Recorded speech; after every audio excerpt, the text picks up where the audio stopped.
Chapter 166. Yunjian nodded. She could understand why Gejunjian would train them like this. After all, even as an advanced special forces candidate, one needed to be capable to be selected. More importantly, as an advanced special forces soldier, the enemies they would face in the future would not be simple. If they were not skilled enough, they could very well lose their lives. Under such circumstances, it was natural that they had to strengthen their physical training. As for the other 6 people who were selected like her, Yunjian had already gotten to know all of them. Yunjian did not hesitate and started training with the rest of them. For a moment, there were no other noises in the military training camp. There was only the sound of training and everyone sweating profusely. When it was time to go home at night, Gejunjian drove everyone home and asked them to gather at the military training camp the next morning. Yunjian nodded.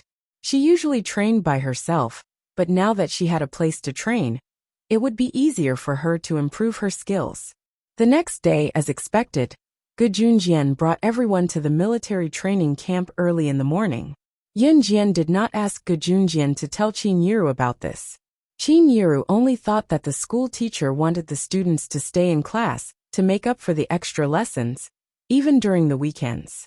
That was why Yunjian left early and returned late on the weekends. That morning, everyone arrived at the military training camp.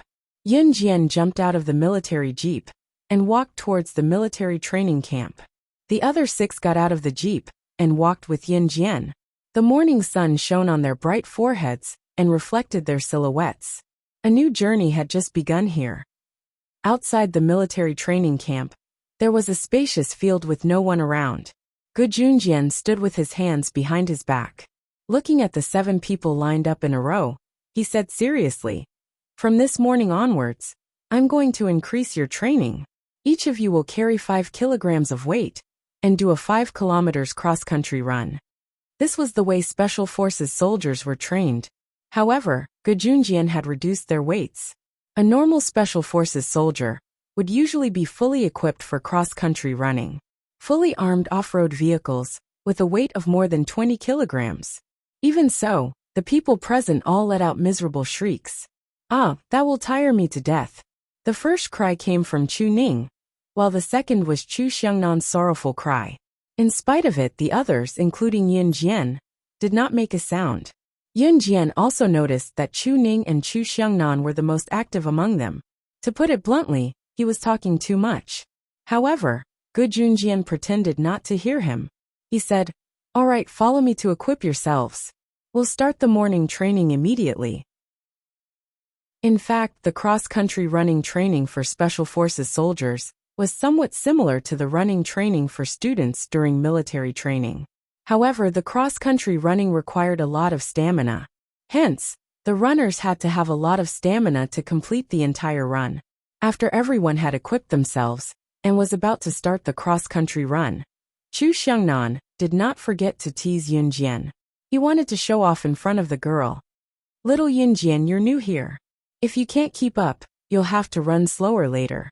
To Chu Xiangnan and others, Yunjian was a newbie who had just joined, so she was naturally the weakest among them. At this moment, a voice interrupted them. "Is everyone equipped?" The person who spoke was the leader of the 7, Lu Shiyin. Lu Shiyin was the leader of the 7. This was decided before Yunjian joined the team. Although Jiang Weiwei was the strongest among them, Lu Shiyin was relatively more mature. Hence, Gejunjian made him the leader. "Leader, we're ready," one of the boys replied with a bright smile. He even turned to Chu Xiangnan and teased, "Chu Xiangnan, stop teasing little girls. Every time a new member joins the team, you'll nag for half a day. Little girls need to be protected. Why are you dawdling all day long?" Chapter 167. Go, go, go. It's none of your business. Chu Xiangnan loved to flaunt his authority, especially in front of girls. He was even more unwilling to lose his dignity, so he retorted. Yunjian pursed her lips indifferently and remained silent. She put on all her combat gear and stood still. Among the 7 of them, Yunjian, Chu Ning, and Jiang Weiwei were the girls. As for the boys, apart from Chu Xiangnan, Fang Xiaoran, and the team leader, Lu Shiyin, there was another boy. In a team, there would naturally be a team leader and a vice leader. The remaining boy was called Hongfan. He was an average-looking, tall, skinny and handsome boy. At the same time, Hongfan was a very quiet boy. He did not say a word at all. However, since Ge Junjian had recruited him into the team, there must be a reason. Hongfan, on the other hand, was currently the vice captain. Everyone is ready. Let's start, Lu Shiyan said without Ge Junjian's instructions. With that, Lu Shiyan took the lead and ran towards the cross-country morning jog route. Humph. Jiang Weiwei glanced at everyone from the corner of her eyes and glared at Yunjian arrogantly. She was the second to run out. Then, everyone ran along the route. Yunjian was not in a hurry. She waited for everyone to run out before running leisurely at the back. Ge Junjian, who was watching from the starting point, narrowed his eyes. He could not figure out why Yunjian was running at the back instead of rushing out like a swarm of bees after the start of the race like the rest of the team. After all, although the morning cross-country race did not take into account the rankings, everyone had some idea of the results. Little sister Yunjian, don't be in a hurry. Take your time if you can't run. I'll go first. Chu Xiangnan saw that Yunjian was running at the back and waved at her. Finally, he carried the combat gear on his shoulder and ran forward. At this moment, Jiang Weiwei, who was running in first place, was already far ahead. Yunjian maintained the same pace as the last one.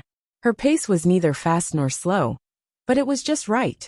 Meanwhile, the few people in front of her gradually felt their footsteps become heavier. The 5 kilograms of combat gear on their shoulders were not for show. It was quite uncomfortable to have to drag oneself forward while carrying the gear on one's back at the same time.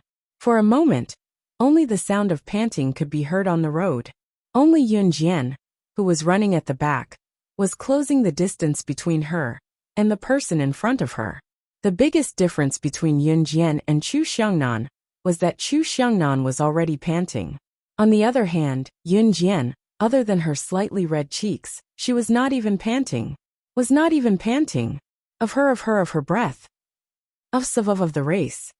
Of SSS of the race. Of his of the world. Yunjian had actually overtaken me. He did not even hear Yunjian's heavy panting. Did that mean that Yunjian was not tired at all? He was about to die of exhaustion. But this new little girl was walking so easily that it was as if she was just walking. Chu Xiangnan was running at the back. Because the route was straight and there were no trees around, he could clearly see the position of the person in front of him, even if there were bends. Therefore, he was running at the back. He watched as Yunjian maintained a steady pace and overtook the people in front of her, who were gradually slowing down. His heart was filled with shock. She was just a new member. Generally, the new members were the weakest. They would only improve after a period of training. Today was Yunjian's second day at the training ground. At this moment, she had already overtaken everyone and was running in second place. She was chasing after the strongest person in the group, Jiang Weiwei. Chapter 168. Phew! Damn! Yunjian is about to overtake Jiang Weiwei. Fang Xiaoran, who had been overtaken by Yunjian, shouted loudly. He finally realized that he had lost his composure. Not talking while running was the basis for conserving energy. Fang Xiaoran obviously couldn't control himself. At this moment, Yunjian was about to overtake Jiang Weiwei. When Jiang Weiwei heard Fang Xiaoran's complaints, she realized that Yunjian was already right behind her. She frowned deeply. She was born into a military family, and her ancestors were all soldiers or special forces. Her father was a high-ranking military officer, and her mother was also an outstanding soldier. She inherited the family business and had been practicing her skills since she was a child. Hence, she was naturally the best among the group. Perhaps because of this, Jiang Weiwei had always looked down on Chu Ning and the rest. It was because in her heart, they were not even her opponents. Jiang Weiwei was also a competitive person. She also looked down on Yunjian. But now that the steady Yunjian was about to overtake her, she couldn't stay calm anymore. Her pride wouldn't allow anyone to destroy it, let alone this newcomer Yunjian. Jiang Weiwei sprinted even harder, and she gradually felt as if her feet weighed 1,000 pounds. Seeing that she was gradually slowing down and Yun Jian was about to catch up with her, Jiang Weiwei's vanity acted up. Just as Yun Jian was about to overtake her, she made an extreme move in front of everyone. She turned sideways and blocked Yun Jian's path. She reached out and slammed into Yun Jian. At this moment, everyone was already exhausted and Jiang Weiwei took advantage of the situation. A normal person would definitely fall to the ground after being hit by her. However, Yun Jian seemed to have predicted Jiang Weiwei's move. She dodged to the side the moment Jiang Weiwei turned her body to crash into her. At the same time, she reached out her hand to block with lightning speed. She had already slipped past Jiang Weiwei's side and ran to the first position. This unforeseen event caused the few people following behind to widen their eyes in shock.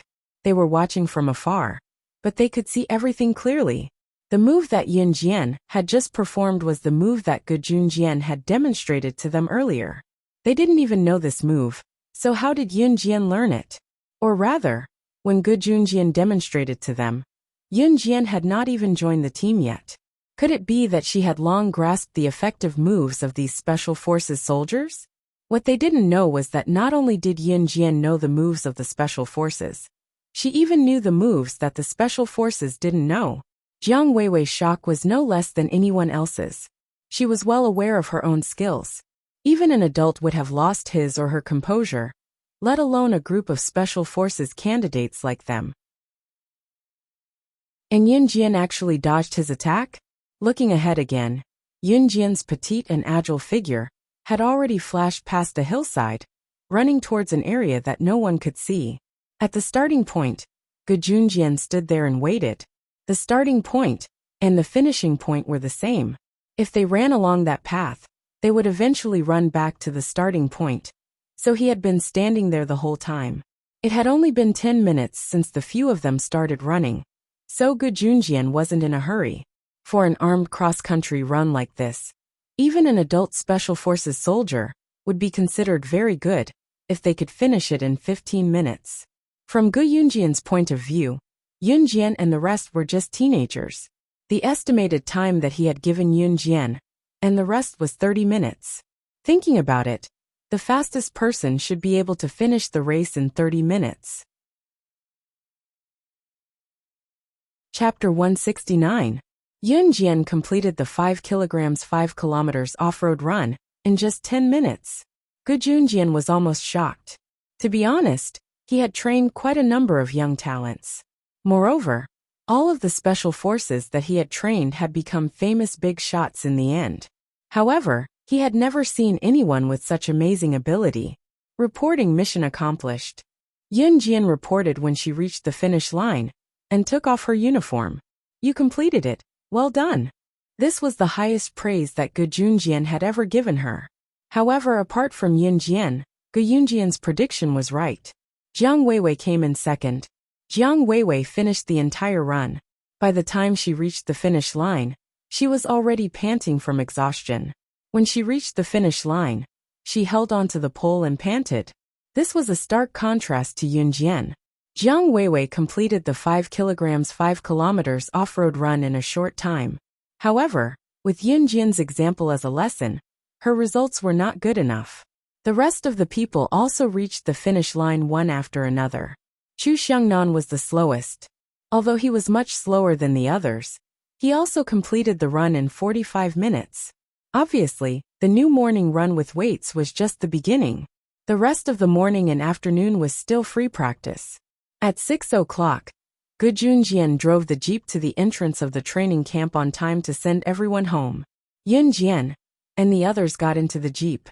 Just as the jeep drove out of the sentry post, Gu Junjian suddenly stepped on the emergency brake. Yun Jian and the others were sitting at the back. Chu Ning and the others almost hit their heads on the glass window beside the jeep. Officer Gu, what's wrong? What's wrong? Chu Ning asked anxiously. Yun Jian saw a familiar black Lamborghini blocking the jeep driven by Gu Junjian through the glass window in front of the jeep from the back. She narrowed her eyes and her eyes lit up.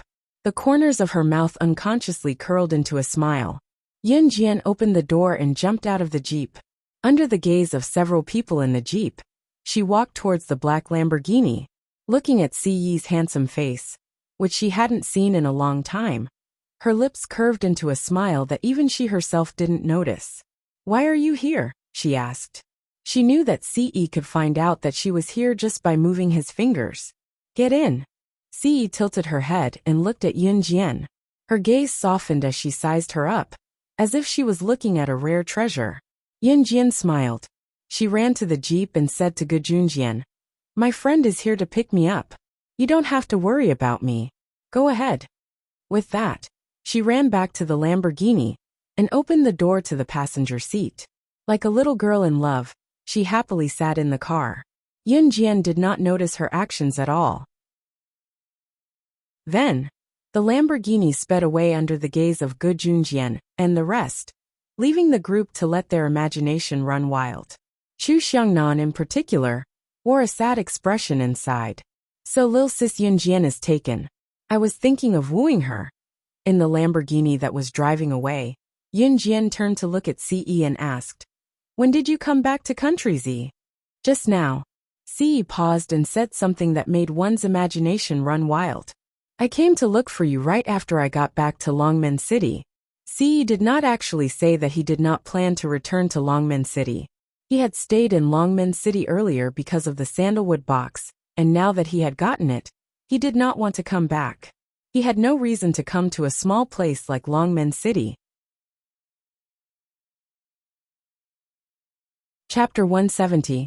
Speaking of the sandalwood box, Si Yi didn't forget the purpose of their trip.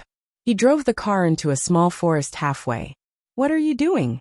Yunjian was stunned. At this moment, Si Yi had already parked the car. He moved his handsome face closer to Yunjian's, and his warm breath almost sprayed onto her face. The two of them were very close to each other. They were so close that they could kiss if they leaned forward slightly. There was a moment of silence. Just as Yunjian couldn't stand the atmosphere and wanted to turn the tables around, Si Yi spoke up. With a flip of his hand, he took out the sandalwood box and passed it to Yunjian again, saying, "You know this box." Previously, Si Yi had used the sandalwood box to test Yunjian. Yunjian said that she didn't know what the sandalwood box was. Si Yi was already suspicious of this matter at that time. Now that he took out the sandalwood box again, he didn't use a questioning tone to ask Yunjian. Instead, he used a firm tone to confirm that she knew what the sandalwood box was. Yunjian looked directly at Si Yi. She could clearly see herself reflected in Si Yi's sharp eyes. In the end, she nodded and closed her eyes. After a while, she opened them again. Her eyes were clear. "Yes, I know this box. Because it was the indirect cause of the death of her biological brother." Yunjian didn't say the last sentence. "Then do you want to know the secret of this box?" Si Yi didn't mind that Yunjian had lied to him earlier. After a pause, he raised his good-looking eyebrows and said in a clear voice, "Or to be more specific, why are the people in the underworld, and even the reclusive old men who occupy the positions of international heroes, not hesitating to come out and fight for it?" Yunjian naturally wanted to know the answer to this question. She didn't want to play with Si Yi anymore. She could tell that Si Yi's measurement skills were unfathomable. She nodded and asked, "Why?" Si Yi narrowed his eyes and raised his beautiful almond-shaped eyes. His magnetic lips opened and closed. He didn't beat around the bush and directly said, "Because it has the power to bring the dead back to life." Resurrection. Upon hearing these words, Yunjian's eyelids twitched violently. "You don't believe me?" Si Yi narrowed his eyes and stared straight at Yunjian. If she had heard in her previous life that this small sandalwood box had the power to bring the dead back to life, she would not have believed it. But now, she didn't dare to doubt it. She was reborn because of it. How could she not believe it? "Why are you telling me these things?" Yunjian pursed her lips. Her lip gloss had a natural luster and looked dazzling. "Because." Si Yi looked at Yunjian from head to toe and finally smiled. "Because you need to know." What did he mean? Yunjian frowned when she heard Si Yi's words. She needed to know. Did Si Yi already suspect her? Or did he already know that she was reborn? How was that possible? Besides Snake. Lizard, no one else knew about this, and Snake. Lizard would never betray her. You don't have to guess too much. You just have to remember that whatever I do will never harm you. Ce raised his eyebrows and looked straight at Yunjian as he spoke. Yunjian pondered for a while, and finally nodded unconsciously. She had never thought that she had already become someone's prey in the circle. Ce's fair and slender fingers rubbed against the steering wheel twice. He tilted his head and spoke again. The sandalwood box has the power to bring the dead back to life, and is extremely powerful. However, there is no way to verify whether this is true or not. So it's not just those old fellows who want to get their hands on it. Even the top scholars in the International Medical Academy are searching for its whereabouts and trying to decipher its secrets. He paused and stared at Yunjian with his beautiful eyes. They were so warm that it seemed as if flames could be lit. And now, I have the latest news. This sandalwood box was excavated from an ancient tomb in the south. I think there will be new discoveries there. Moreover, many people have already gone there. However, it's strange that the people who entered the ancient tomb were completely cut off from the outside world not long after. None of the people who entered the tomb survived. Chapter 171. Under Yunjian's gaze, Ce flashed a handsome smile and nodded. That's right. I came back to Longmen City this time to visit you, before heading to the catacomb. Even if none of those who entered the catacomb returned alive, he still had to go due to certain reasons. Even if the price was his life. That was why he came to see her before he left. Yunjian frowned slightly at his words, and kept quiet for 2 seconds before saying, "Come back alive." It was the most touching thing she had ever said. As a secret agent in her past life, she had killed until she was numb. Her only thought was to survive even if she died. To her, there was only one person who could make her say that, be it in her past or present life. And that was Ce. Ce tilted his handsome face as well, the corners of his lips lifting slowly as he replied, "Definitely." Perhaps they had not spent much time together, but some feelings would change unknowingly. Ce drove Yunjian back to the villa and left. Yunjian did not know what kind of mentality she was holding at the moment.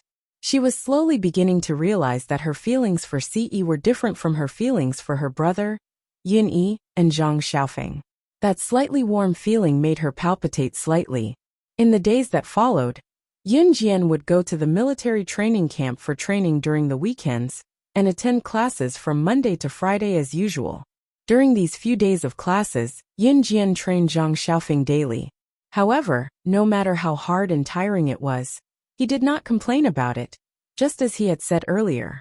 Ling Yichen, on the other hand, came uninvited when Zhang Xiaofeng was training, running in the morning, and going through a series of training sessions with him. This made some girls in school think that the two hunks, Zhang Xiaofeng and Ling Yichen, had gone mad.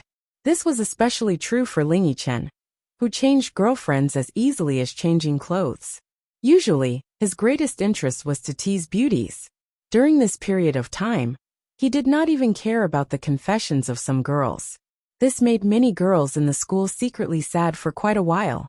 After school on Friday, Yunjian, Chen Xini, Zhang Xiaofeng, and Ling Yichen had just stepped out of the school gates and walked past a sparsely populated area, when a figure suddenly appeared and blocked their path. Yunjian, who had always been vigilant, felt that the atmosphere was not right. Just as she was about to make a move, she saw the other party clearly. The other party was a young girl with 2 neatly combed pigtails and a youthful appearance. Yunjian recognized her at a glance. She was Snake, Lizard's subordinate, and also a high-ranking member of the Kosha mercenaries. Her codename was Tanuki. The civet cat looked like a 16 or 17-year-old girl, but she was actually around 25 years old. She just looked young and had a baby face. Beside Yunjian, Zhang Xiaofeng and the other two were shocked when they saw the civet cat suddenly appear. They didn't know what was going on. "She asked you to come?" Yunjian raised her eyebrows. She was naturally the snake lizard. "Yes." The civet cat nodded. As she spoke, she took out a car key from her pocket and handed it to Yunjian. "She asked me to send the car key over," the civet cat explained. Actually, the civet cat was just following orders from her superior snake, Lizard, who had sent the civet cat over to deliver the car key. The civet cat also didn't know who Yunjian was. For someone like Yun Jian, other than her own confidants, no one could get close to her in her previous life. The civet cat was Snake, Lizard's subordinate, but she was no exception. Yun Jian reached out and caught the car key that the civet cat threw over. She asked, "Where's the car?" She had received a text message from Snake, Lizard early in the morning. She would send someone over to deliver her beloved car from her previous life. "It's inside." The civet cat pointed at a dead end. She said, "The car is here. I'm leaving." She turned around and left without any hesitation. Her mission was just to send the car over. After a few exchanges, Zhang Xiaofeng and the other two who were standing at the side were extremely suspicious. They saw that Yun Jian had already walked towards the dead end. The three of them hurriedly followed to take a look. However, after turning a corner, a beautiful red sports car stopped at the end of the road. The red high-class sports car was bright and beautiful. Its appearance was exquisite and beautiful, but it was a sharp contrast to the surrounding scenery. Chapter 172. Boys loved sports cars, racing cars, guns, and all sorts of cool things. At the same time, they also loved to study such books. When Ling Yichen's family background allowed him to, he paid special attention to such things as well. Of course, he knew about famous cars. And this new Ferrari LaFerrari supercar was a famous car that the boys always talked about when they got together. Ling Yichen would never have thought that one of the only 3 sports cars in the world would be in Yun Jian's hands. Therefore, the shock he felt just now could not be described with words. Zhang Xiaofeng and Chen Xinyi also looked at Yun Jian with surprise in their eyes. On the other end, Yun Jian reached out and snapped her fingers. She happily circled around her beloved car. Then, she used the car key to open the door remotely and stood in front of the car. She patted the car hood and turned her head to the side, waving at Ling Yichen and the other two. "How about it? Do you want to come in and sit?" Yes, of course." Before the other two could agree, Ling Yichen was the first to run over, looking extremely excited. This Ferrari LaFerrari sports car only had 2 seats, but the back seat could accommodate people. However, if one wanted to sit in the back seat, they would have to climb over from the front seat.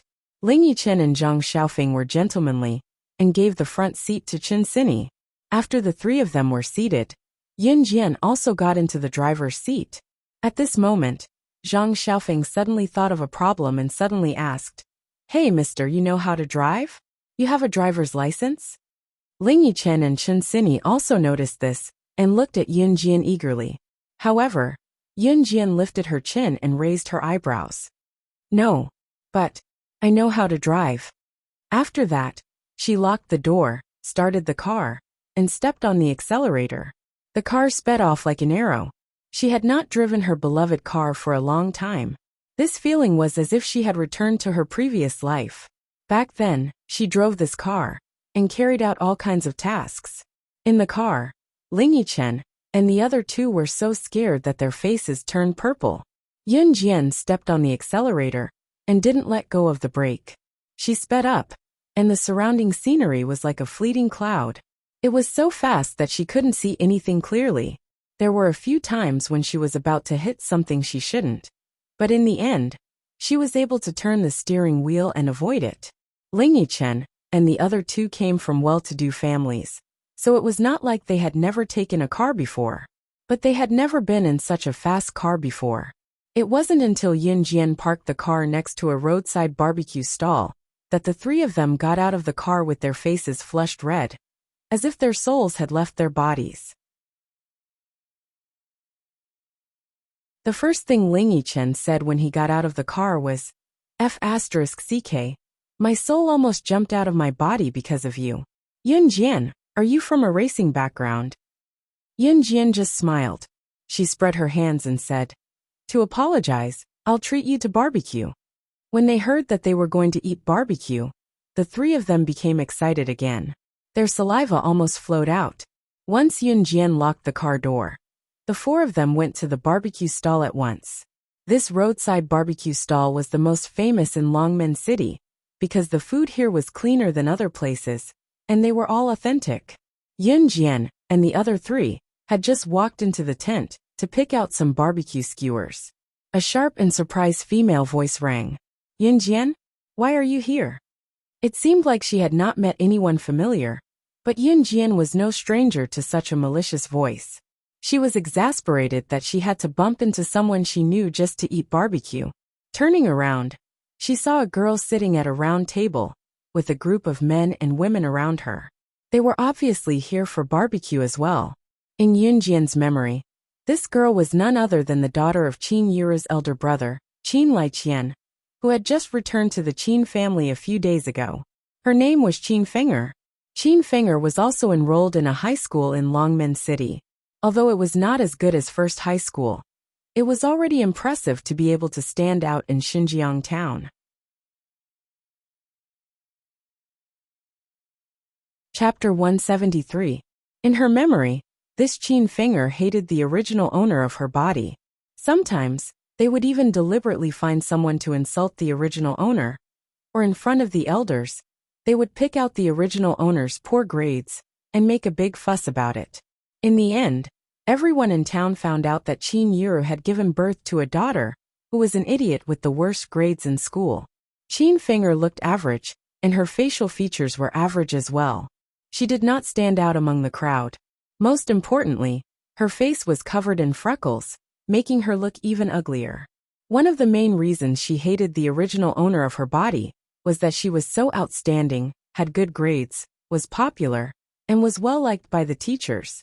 Why was Yun Jian, an idiot with terrible academic performance, so pretty? Yet she had to wear such an ugly face. Hence Qin Fenger was utterly fixated on Yun Jian, and bore a grudge against her. Yun Jian was not in a hurry with Qin Fenger. She merely glanced at her, amused. If you can be here, why can't I? Yun Jian retorted bluntly. She then turned around and pretended that Qin Fenger and her friends were not there. She pointed at a few skewers and reported to the owner. 50 mutton skewers, 20 sausages and 10 rice cakes. As she spoke, she turned to ask Zhang Xiaofeng and the rest. Do you guys want anything else? Jian, I want 5 more tofu skewers. Chen Xinyi did not hold back as she told Yun Jian with a wink. Give me 2 more pairs of grilled wings. Ling Yichen said with a grin with a press of his lips. Same for me and Xinyi, Zhang Xiaofeng replied. Qin Fenger, who was on the other end of the line, was taken aback by Yun Jian's retort. Since when did this little b***tch become so arrogant? How dare she refute her? More importantly, Yun Jian, and the 3 people beside Yun Jian, were acting like she did not exist. Qin Fenger had a stomach full of anger. Especially after Yun Jian ignored Qin Fenger. A boy with a face full of red spots and acne sitting next to Qin Fenger mocked her. Hey Qin Fenger, look at the little beauty ignoring you. As he spoke, the boy whistled as he sized up Yun Jian.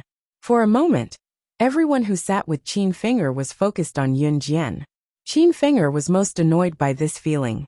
Her grades were better than Yun Jian's, and she was better than her in everything. Why was she able to attract everyone's attention so easily? Why? Coincidentally, the owner of the restaurant had already prepared the barbecue skewers and seasoned them. He put them all on plates and handed them to Yun Jian and the others. The shop owner smiled foolishly and said, Young lady, take it. There's a total of 85 yuan here. The prices of goods in 1998 were much lower than now. At that time, 80 RMB was enough for a student to live on for a long time. Yun Jian was treating today. She was very generous and looked like she was going to have a good meal. When Qin Fenger heard this, she was secretly shocked. Qin Yuru's monthly salary was only a few hundred yuan. Yun Jian was treating people to a meal here, and it was close to 100 yuan. Where did she get the money? Hence, Qin Fenger used this as an excuse to pick on Yun Jian again. She saw Yun Jian take out 100 yuan from her pocket, and her eyes turned red. She pointed at Yun Jian and shouted, Yun Jian, where did you get so much money? Don't think I don't know that your mother only earns a few hundred yuan a month working for others. She even has to pay for your family's expenses.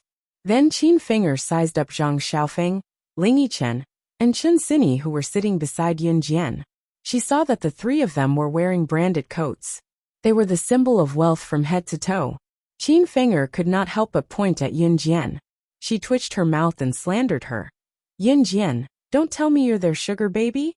As soon as she said that, the people sitting beside Qin Finger were obviously stunned. They looked at Yin Jian with disdain. Chapter 174. Qin Finger seemed to enjoy the feeling of Yin Jian being looked down upon by others. This feeling allowed her to regain her confidence in the crowd. After she said that, she added fuel to the fire. Yin Jian, even if you lack money, you can't do this kind of thing.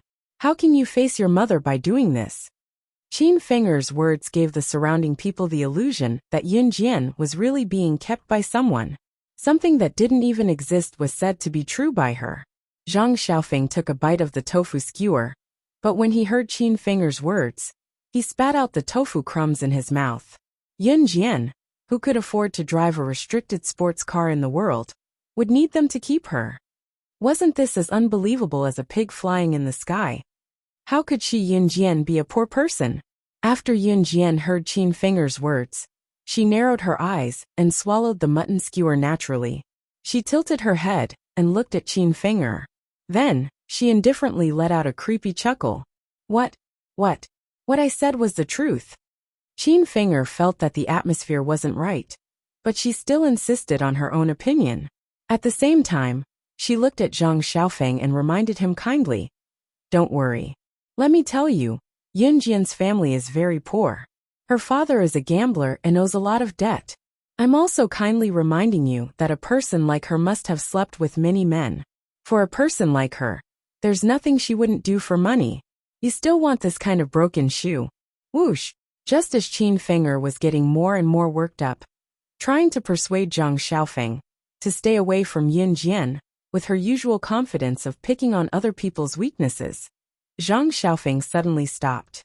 A slender bamboo skewer for barbecuing was stuck on the round table in front of Qin Finger, with a whoosh sound.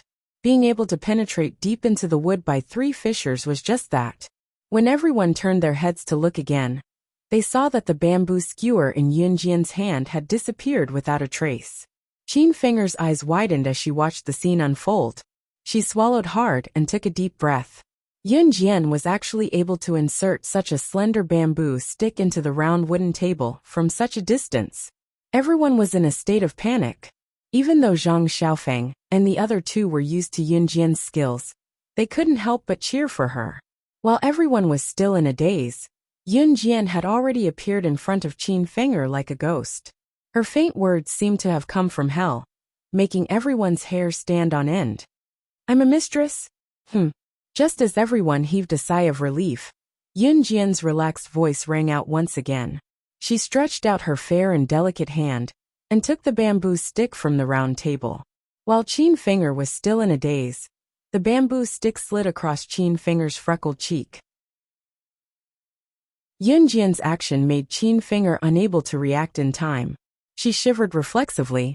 Then Yin Jian's indifferent but terrifying voice lingered in Qin Finger's ears like a nightmare. Which eye of yours saw that I'm a mistress? I don't mind poking that eyeball for you. Or even blinding both your eyes. Just like this. As she spoke, the bamboo stick in her hand slid past Qin Finger's eyes again. Ah! Qin Finger was suddenly reminded of how Yin Jian had stabbed the bamboo skewer into the round table with a fling of her hand just now. She remembered the coldness of Yin Jian's bamboo stick when it slid across her cheeks. She shrieked. The image of Yin Jian stabbing her eyeball with the bamboo skewer flashing in her mind from being intimidated. Qin Finger ran away like a madwoman, leaving her group of companions looking at each other in dismay. Hypnotism. She just used hypnotism on Qin Finger. At this time, a boy sitting far away suddenly pointed at Yin Jian and shouted. He looked agitated. Yin Jian suddenly frowned. Chapter 175.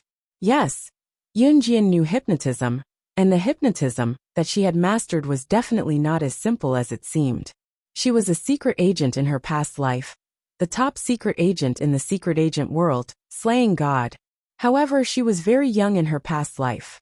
She was only 16 years old, but she had already ascended to the throne that some people might not even be able to touch in their entire lives. It was not without reason. She was not a genius that only appeared once in a million years. She was very ordinary, just one of the billions of lives on Earth. However, her experience was different. She had accidentally saved an old man during a mission. The old man's whereabouts were uncertain, and he came and went without a trace. However, it was this old man who taught her many things that ordinary people could not come into contact with. For example, hypnotism was one of them. Other than that, she was involved in many things that others could not even imagine. Yunjian's hypnotism in her past life was to the extent that she could let the other party feel comfortable and enjoy dying after being stabbed to death. She had only done something to Qin Finger earlier, causing her to have hypnotic hallucinations and run away after seeing some horrifying scenes. This level of hypnotism was very simple. Strictly speaking, the old man was Yunjian's master. Although it was not officially acknowledged, he had already taught Yunjian his lifelong knowledge, allowing her to have a meteoric rise in the secret agent world. This secret art had also become Yunjian's trump card, a trump card that she had never told anyone. Yunjian had no idea where the old man had gone. He had always disappeared without a trace and lived a carefree life. Perhaps he had already retired to somewhere. Yunjian wanted to see him again, but she did not know if she would have the chance.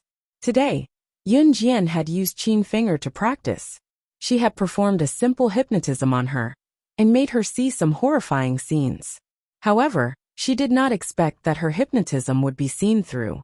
Yunjian turned her head sideways and glanced at the boy who had just spoken.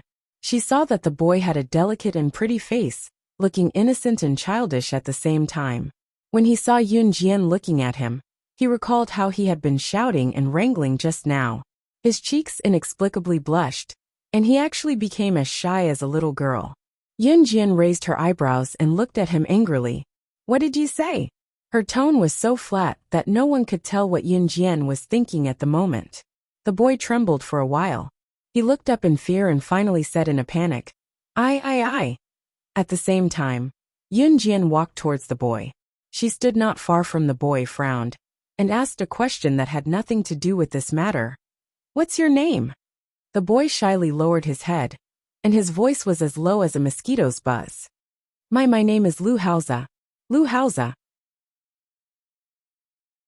Yunjian smiled, the corners of her lips curling into an unreadable smile. Then she said softly, "I'll remember you." In today's world, there were not many people who knew how to hypnotize, especially this boy who could tell at a glance that she had used hypnotism. It did not matter if he was involved in this aspect, or if it was his family's inheritance, or if he was born with this kind of ability. She, Yunjian, had to get to the bottom of this. Because ever since Yunjian debuted, she had never met anyone who knew how to hypnotize other than the old man. And obviously, it was not convenient for her to ask Lu Haoza these questions in public.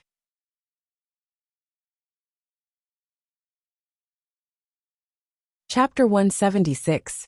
Lu Haoza's cheeks flushed even redder at Yunjian's words. Coupled with his tender skin, it looked like water could be squeezed out of his cheeks. He looked like an adorable little brother, giving Yunjian the feeling of meeting her younger brother in her past life. Although she had only met her biological younger brother once, she could still remember his adorable and shy look.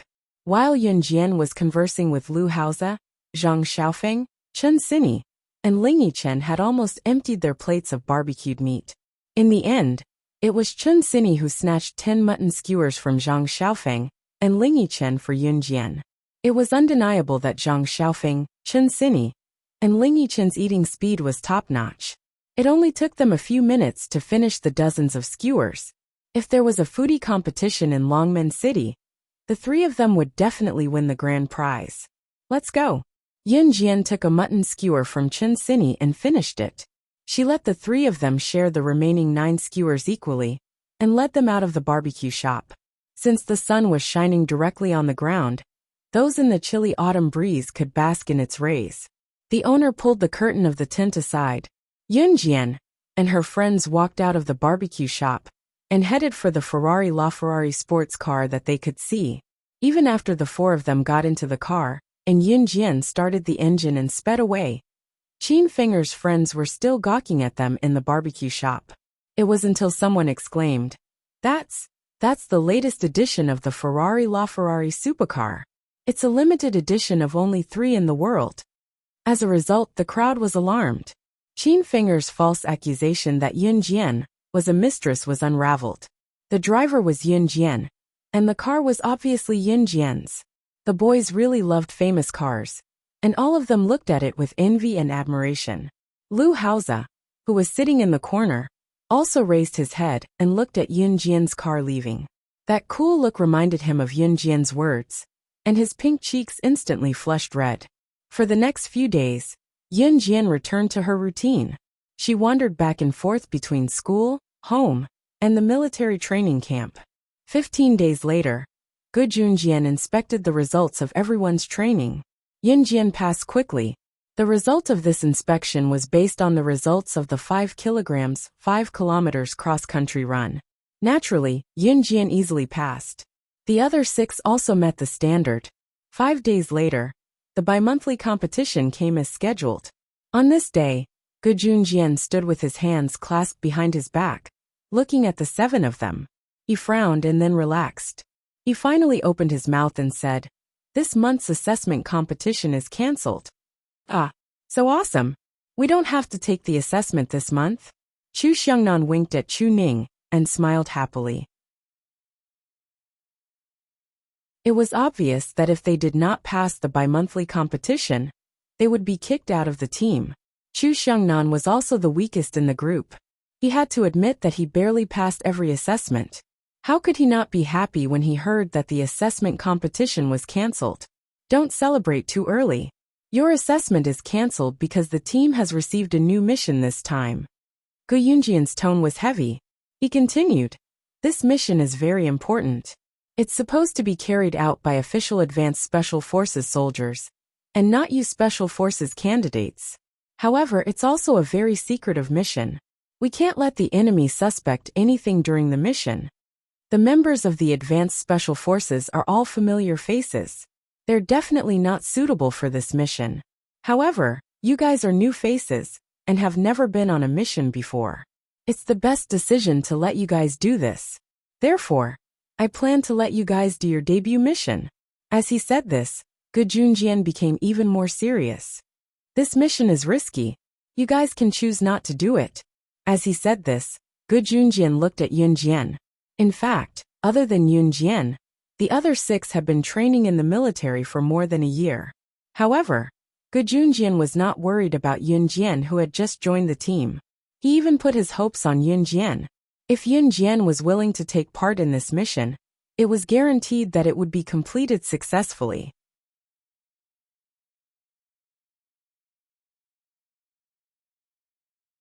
Chapter 177. Yun Jian naturally sensed Gu Yunjian's gaze on her, and understood the meaning behind his gaze. "I'll go," Yun Jian said in the next second, but it reignited Gu Yunjian's hope. He suddenly smiled. "I'll go too. If a girl like Yun Jian has the courage to go, wouldn't it be embarrassing if I don't go?" Although Chu Xiangnan was the weakest in the group, he did not back down when it came to serious matters. He was the second to speak up without hesitation. The others also expressed their readiness to accept the mission. What was there to be afraid of? Since they had already entered this place and stayed, they had no intention of running away at the last minute. In fact, this group of young people who were candidates for the Special Forces did not only consist of these few people. Later on, many of them left because they could not stand the intensity of the training. Some of them did not pass the assessment and did not have the ability to stay. Hence, after a while, only Chu Ning's group of 6 could endure the hardship and stay. Naturally, their perseverance was incomparable to that of ordinary people. Including Yun Jian, who joined later, there were now a total of 7 of them. Good. Gu Junjian glanced at the group again, and immediately showed a hint of admiration in his eyes. Regardless of whether the mission was a success or failure, at least none of them backed down. This bit of spirit was difficult to achieve, even for ordinary people who seemed very strong and powerful. The mission will be carried out in a month's time. In other words, you still have a month's worth of training. During this month, I will train you with the intensity of an official special forces soldier. Please be prepared. Gu Junjian said sternly. In fact, the mission this time was not urgent. It was a secret mission, and the mission had to be carried out step by step. Gu Junjian set the mission to start in a month. After all, Chu Ning and the others had not experienced actual combat. What he needed to do was to strengthen everyone's physical fitness and strength in a short period of time. Going on a mission was not child's play. If they were not careful, they could be seriously injured or even lose their lives. Hence, they could not afford to be careless. Yes, the 7 of them replied in unison. Remember, during the mission, you are not allowed to use your real names. This is also to prevent unnecessary consequences if the mission fails. So, in the next 15 minutes, each of you will choose a code name for yourself. Remember, this code name will follow you all the way to the end as Special Forces. So, I'll give you 15 minutes to discuss. After 15 minutes, report your code names. Gu Junjian finished speaking in one breath. He glanced at the watch in his hand and noted down the time. Wow, a replacement account. Chu Ning was overjoyed when she heard that. She turned around and asked the others, "What kind of code names are you guys going to use?" "Of course it has to be super domineering." Chu Xiangnan rolled his eyes at Chu Ning. However, no one reported their code names first. 15 minutes later, Gu Junjian glanced at his watch and said, "Time's up. Now report your code names from left to right." From left to right, that was to say, from the boys. The order of the people standing from left to right was Hong Fan, Fang Xiaoran, Lu Shiyin, Chu Xiangnan, Jiang Weiwei, Chu Ning and Yin Jian. After Gu Junjian finished speaking, everyone reported their code names according to the order they came up with. Hong Fan said, "Dark Night." Fang Xiaoran said, "Red Flame." Lu Shiyin said, "Nirvana." Chu Xiangnan said, "Thunder." Jiang Weiwei said, "Haitang." When it was Chu Ning's turn, she could not help but burst out laughing when she heard Chu Xiangnan's code name. Chu Xiangnan was an idiot. How could he have the cheek to use such a domineering code name? This code name did not match his strength at all. However, Chu Ning immediately straightened her face and said the code name she had thought of. Momo. After saying that, Chu Ning turned to look at Yin Jian excitedly. "Yin Jian, it's your turn." The group of people wanted to know what code name Yin Jian would use. Even Gu Junjian turned to look at Yin Jian. Yin Jian's lips twitched as she uttered faintly, "Killing God." When he first heard these 2 words, Gu Junjian's entire body trembled.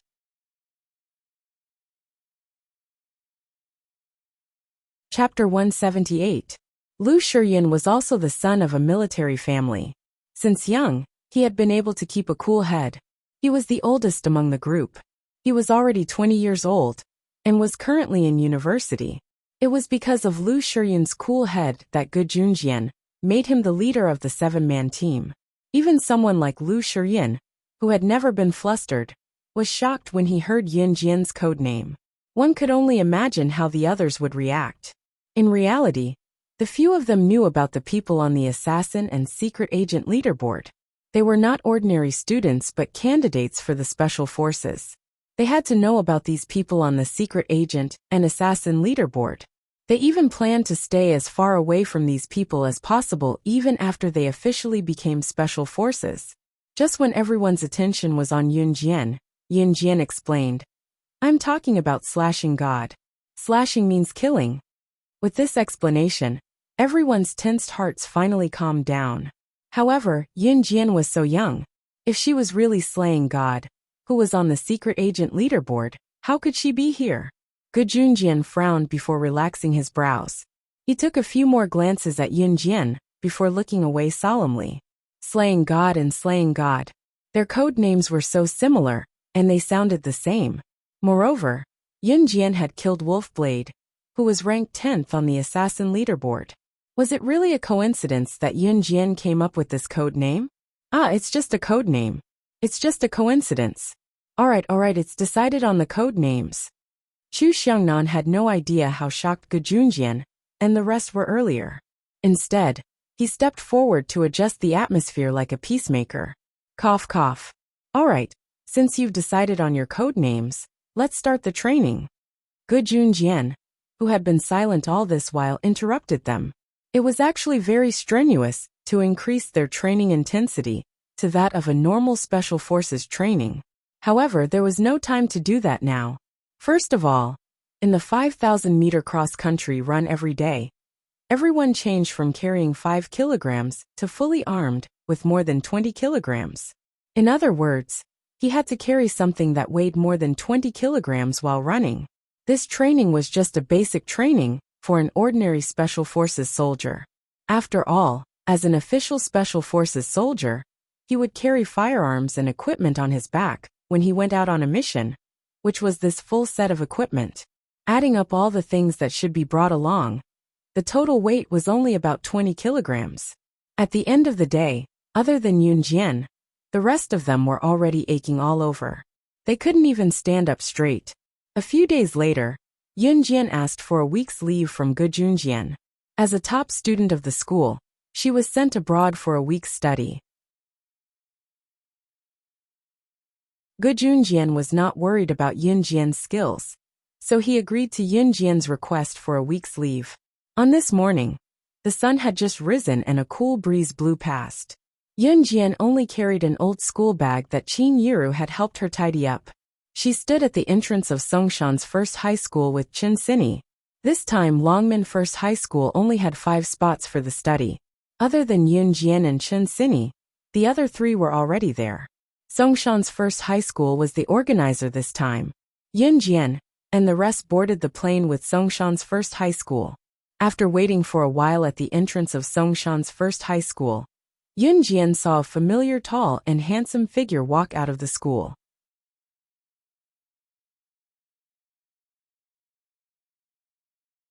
Chapter 179.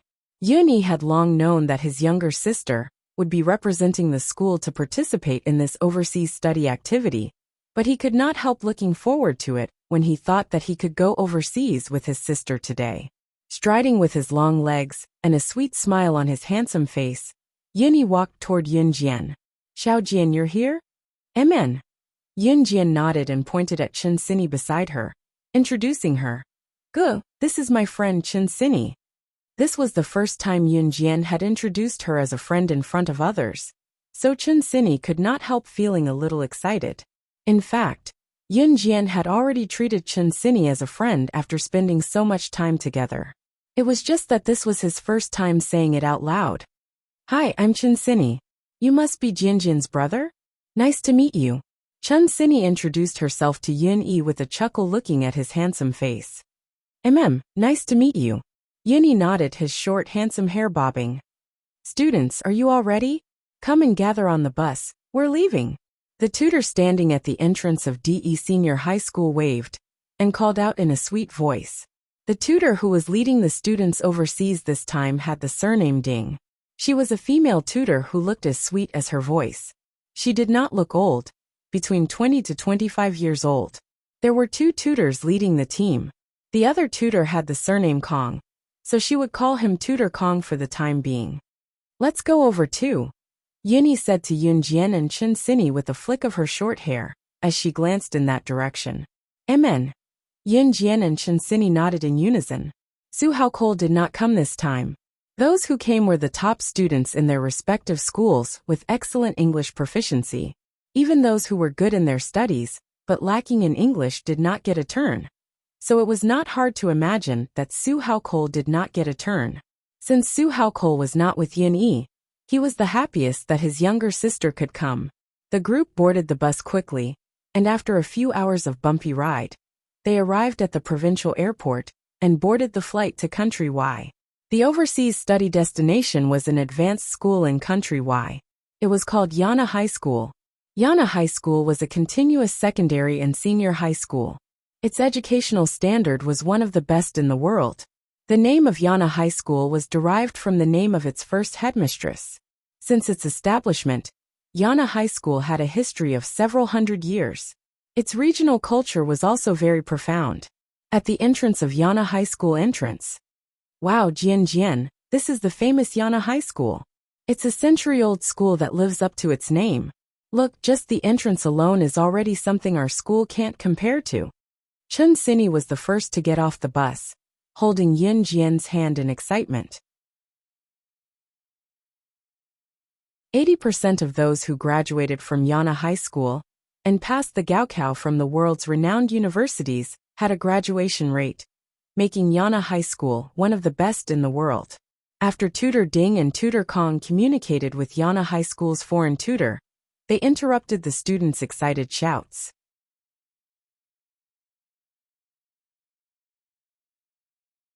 Chapter 180.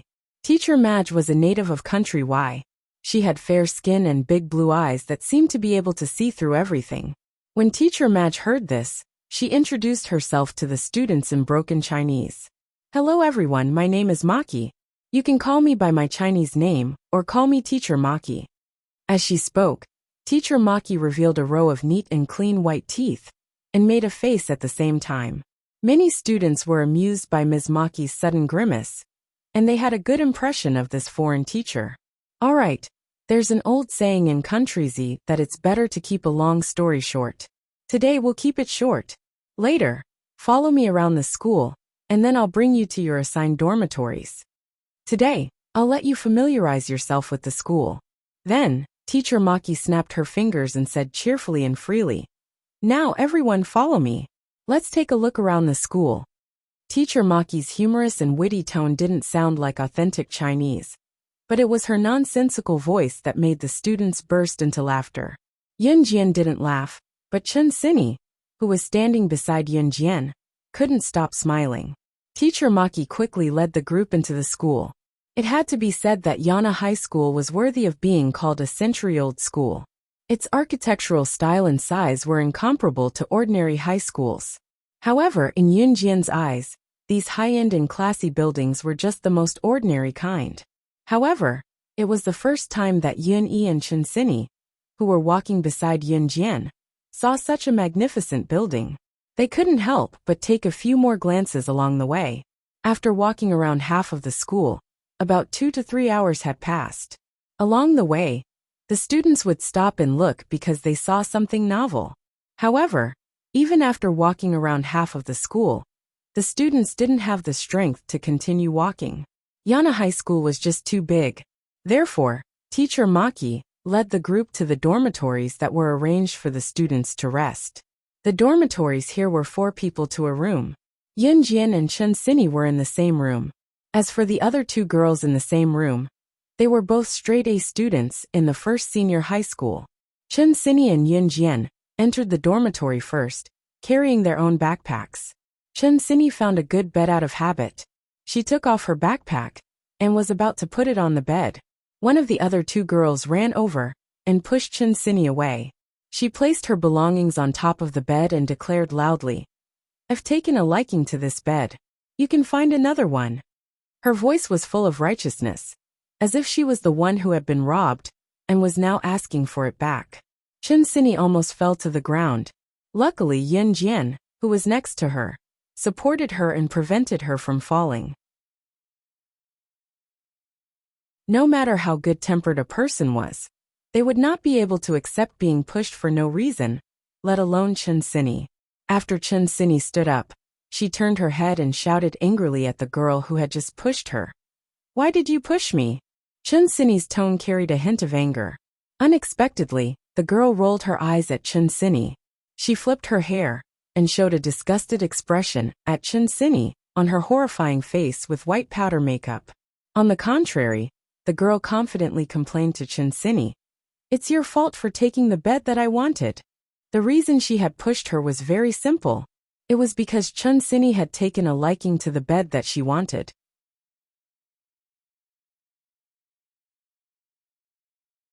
Chapter 181. This is the bed you wanted. This isn't your house. Besides, I didn't know you wanted this bed. Are you crazy? Chun Sini was not a good-tempered person. Naturally, she was more aggrieved than anyone else when she was pushed for no reason. She took it upon herself to shout back at the girl. This girl's name was Lu Xiuxiu. She looked quite pure, but unfortunately, the colorful makeup on her face covered up her purity, making her look a little strange. Lu Xiuxiu had a philosophy since she was young. If she wanted something, She wouldn't allow others to take it away. Chun Sini's actions seemed to have disobeyed her. She was about to hit her and scolded her. "You're the crazy one. Your whole family is crazy. I want this bed, so it's mine. I don't need any reason." Lu Xiaoxiao wanted to hit Chun Sini, but she was stopped by the other girl who ran in. The girl stopped in front of Lu Xiaoxiao and Chun Sini. She said to Lu Xiaoxiao, "Xiaoxiao, don't be like this. They were the ones who chose these beds first. We came in late anyway." The girl turned around and smiled awkwardly at Chun Sini and Yin Jian. "I'm sorry. Xiaoxiao has always been like this. Please don't hold it against her." Seeing how sincere the girl was, Chun Sini did not intend to continue the conversation. She turned to pick the other two beds with Yin Jian and tidied up her belongings. "TSK, who do you think you are?" Lu Xiaoxiao was stopped by the girl, but she glared at Chun Sini and Yin Jian. She remembered it. Lu Xiaoxiao was a top student in number 1 high school. However, the most annoying thing about her was that she considered herself to be the most outstanding student in the first year of high school. So she was indifferent to others. She even felt that others should be her slaves and deserved to be her stepping stones. The girl who came to mediate was called Tong Yulan. Tong Yulan's grades were excellent. She wasn't an ordinary person since she could enter number 1 high school. However, she was only above average in number 1 high school, which was full of top students. Her only outstanding subject was English. She and Lu Xiaoxiao were classmates, but they weren't friends. However, Lu Xiaoxiao was willing to do her a favor. If it weren't for the two of them going abroad, Tong Yulan wouldn't want to be with someone like Lu Xiaoxiao. This annoying quarrel didn't end. Lu Xiaoxiao's favorite thing to do was to take advantage of others. Since she had her eyes on Yin Jian and Chun Sini, there would be consequences. At this moment, Lu Xiaoxiao didn't know what it meant to not die if one didn't seek death. Of course, this was a story for later. After Chun Sini and Yin Jian tidied up the room, they went downstairs to gather. Teacher Maki was waiting for them downstairs. When Yin Jian and the rest went downstairs, they saw Yun Yi and some other students from Country Z waiting for them. However, there were 5 or 6 foreign students standing in the middle. They were about the same age as the rest. The atmosphere wasn't very harmonious. At this moment, the fair-skinned foreign student standing in the middle mocked them in glib English. "You little brats from Country Z look so skinny and weak. You're just like a wooden stick." As he spoke, the foreign student gestured with his firm muscles and mocked. This is the spirit a real man should have.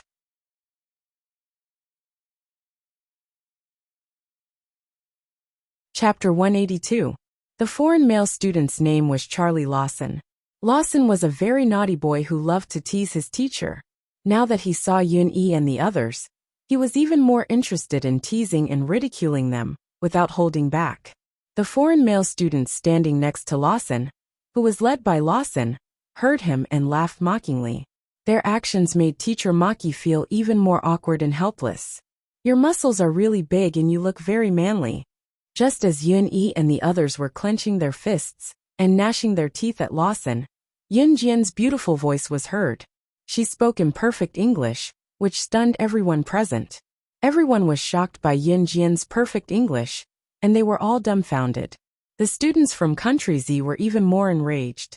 Yin Jian actually praised Lawson? Lawson's words were not just directed at them. What he meant was that he was scolding all the people from Country Z. Yin Jian was actually helping outsiders? Yin Yi was also stunned, but he knew that his sister would not slander her own people. When Lawson heard Yin Jian's praise, he laughed out loud and almost lamented that his charm could make the other party's woman fall for him. Yin Jian's leisurely words were heard again. "It's a pity that although your muscles are big, they're flashy without substance. You only look strong on the outside, but you don't have real strength. You're just a joke." Yin Jian's words were very calm, but there was an element of surprise in the calmness. The students from Country Z were in awe of Yin Jian at once. While praising the other party, she also gave him a critical blow. Yin Jian's way of doing things was so satisfying. What? At the same time, Lawson's expression changed drastically. He was so angry that his face instantly turned pale. Lawson was infuriated that a little girl had slandered him as someone who was flashy, but had no substance, and was all talk and no substance. Didn't you hear me clearly? Yunjian blinked her beautiful eyes and continued. I was just joking with you. It was meant to be a taunt, but coming from Yunjian's mouth, it sounded like she was speaking innocently and innocently. Even so, Lawson was so angry that his face turned green. You good job. Lawson gritted his teeth and glared at Yunjian. He then said in an extremely provocative tone. Since you said that I'm flashy and that my muscles are just for show, then if you have the guts, let one of you fight me. When Lawson mentioned a match, he actually meant a fight. The teachers in Countrywide didn't object to students fighting, so Ms. Maki didn't stop them. No problem. Yunjian replied with her arms crossed. Her frivolous gaze made Lawson even angrier. Come on. Yunjian hooked her pinky finger at Lawson. Yunjian meant that she was going to fight Lawson? A group of students from Z Country, who were also here to further their studies, widened their eyes in disbelief. Although Yunjian's actions were satisfying, what about her? How was she going to fight Lawson? Putting aside the fact that girls were not as strong as boys, Lawson was at least 9 meters tall. Compared to Yunjian, the difference was huge. In addition, Lawson had a big and muscular body. Yunjian would probably be sent flying with one punch. Lawson was stunned. After he recovered, his disdain returned to his eyes, and he chuckled. You can't, I'm a man. I don't fight with women. We'll only know if I can win after we fight. Yunjian suddenly narrowed her eyes. After she finished speaking, she ran towards Lawson like a flash of lightning. In the next second, she was next to Lawson. With a flip of her hand, she grabbed Lawson's arm and kicked him horizontally. At the same time, her small arm circled around Lawson's back. Then, Yunjian lifted Lawson up, and with a somersault, she threw Lawson to the ground. One move. Lawson didn't even recover from his shock. When Lawson landed on the ground with a loud thud, everyone came back to their senses. At this time, Lawson had been thrown to the ground by Yunjian. The scene was so quiet that one could hear a pin drop.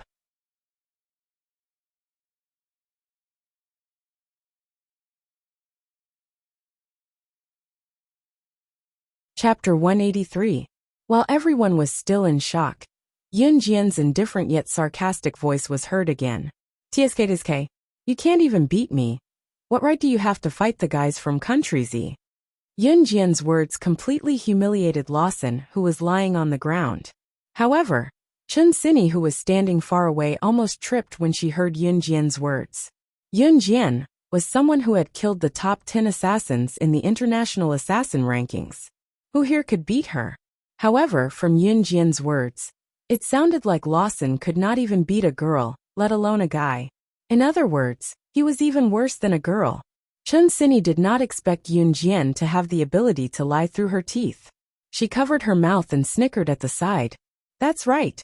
Foreigner, you can't even beat a girl from Country Z. What right do you have to fight us? Ha ha ha. The surrounding guys started to jeer along with Yunjian's words. Their blood was boiling, and they were suddenly in awe of Yunjian. Lawson struggled to get up from the ground, and stood up in pain.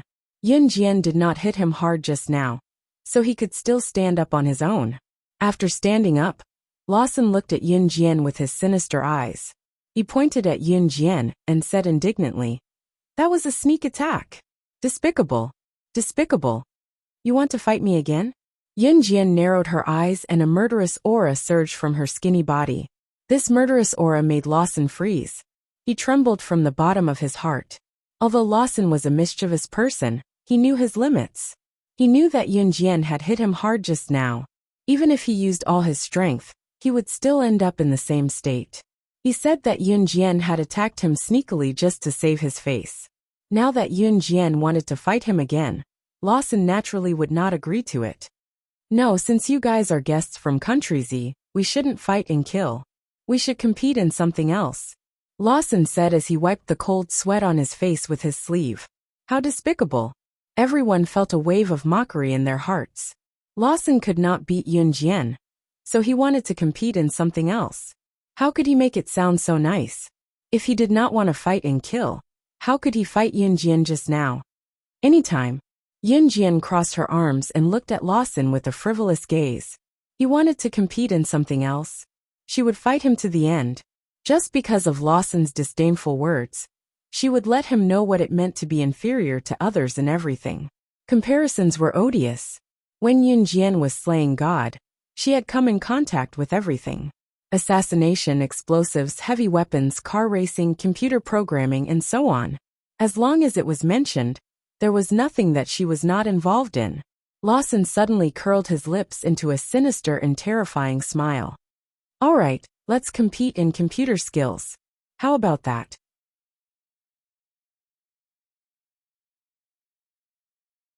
He knew that in 1998, there were very few computer classes in schools in Country Z.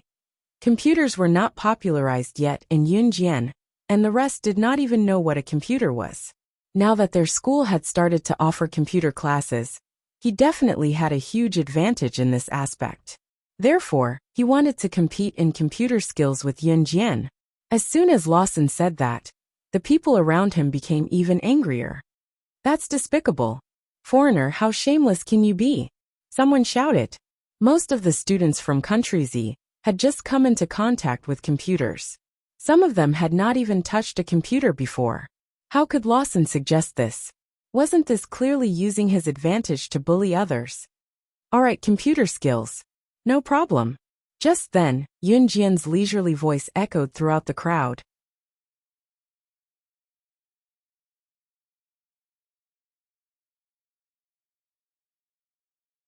Chapter 184. Listening to Lawson and Yunjian's conversation, Miss Maki and the other students could not even get a word in edgewise. In the end, they could only watch as Lawson led the team to Yana High School's computer room.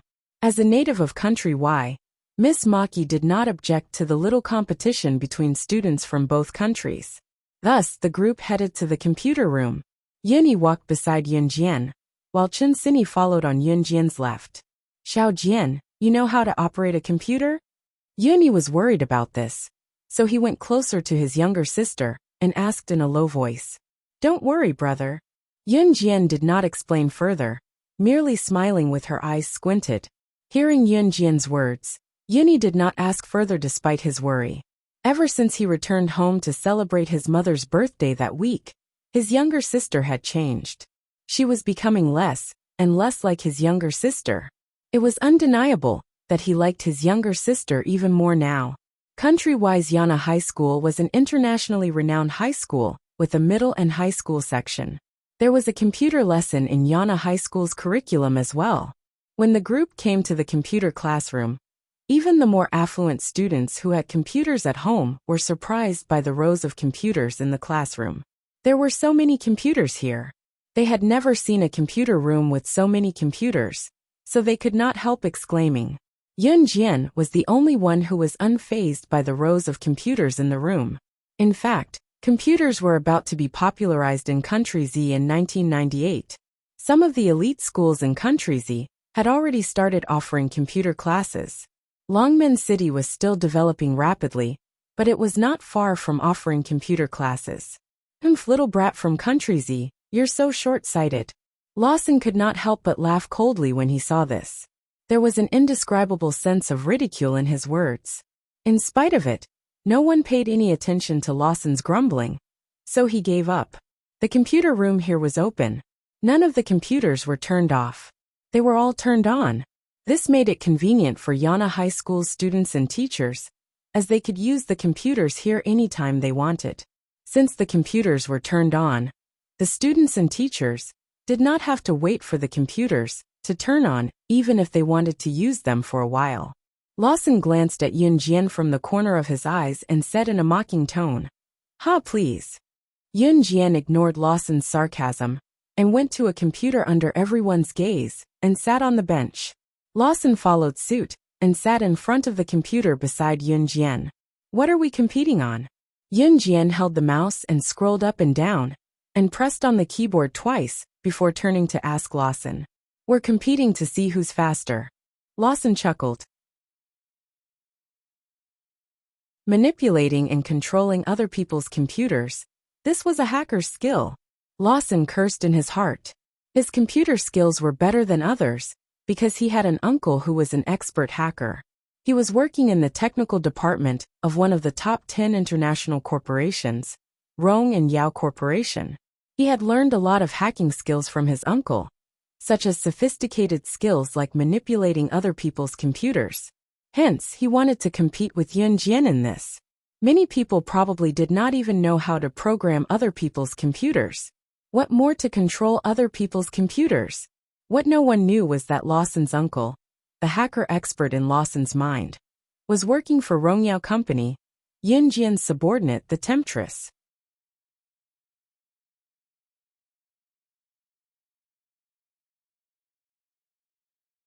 Chapter 185. Pfft. Foreigner, don't go too far. You're shameless. Why are you picking your own specialty to compete with us? Someone shouted at Lawson, as he could not stand it anymore. What's wrong? Don't tell me that no one in Country Z knows how to hack such a simple computer program. Lawson was not afraid of that. He fought back even more boldly. As soon as Lawson said that, the group of friends with him began to murmur. The students from Country Z were instantly enraged. However, everyone understood that Yun Jian did not know how to hack a computer program. Manipulating other people's computers, isn't this something that only hackers can do? Of course I know how to do it. Just as everyone was getting anxious, Yun Jian smiled gently. Hee, then I'll start first. Lawson could not wait to show off his talent. Hearing the adoration from the people around him, he opened his mouth to speak. Yun Jian crossed her arms. She did not touch the computer. Instead, she signaled to Lawson, "You can start." Then, Lawson reached out his hand and started typing on the computer keyboard. Lawson's speed at operating the computer was not considered fast. However, in the eyes of the group of students, they had to admit that he did have some skills. After about 30 minutes, Lawson finally operated his computer and created a program. He then linked it to the computer ID and pressed the yes button on the screen that popped up. The computer in front of Yun Jian was controlled remotely by Lawson. Lawson opened the whiteboard. At the same time, the computer in front of Yun Jian was controlled by Lawson to open the whiteboard. Lawson drew a pig's head on the whiteboard. The image of a pig's head appeared on Yun Jian's computer. When the people around saw this, they could not help but be surprised that Lawson actually knew how to hack and control Yun Jian's computer. He actually drew a pig's head on his computer and could control Yun Jian's computer to do the same thing as his computer. For the sake of the atmosphere, Lawson's mischievous friends even clapped their hands. Lawson, good job.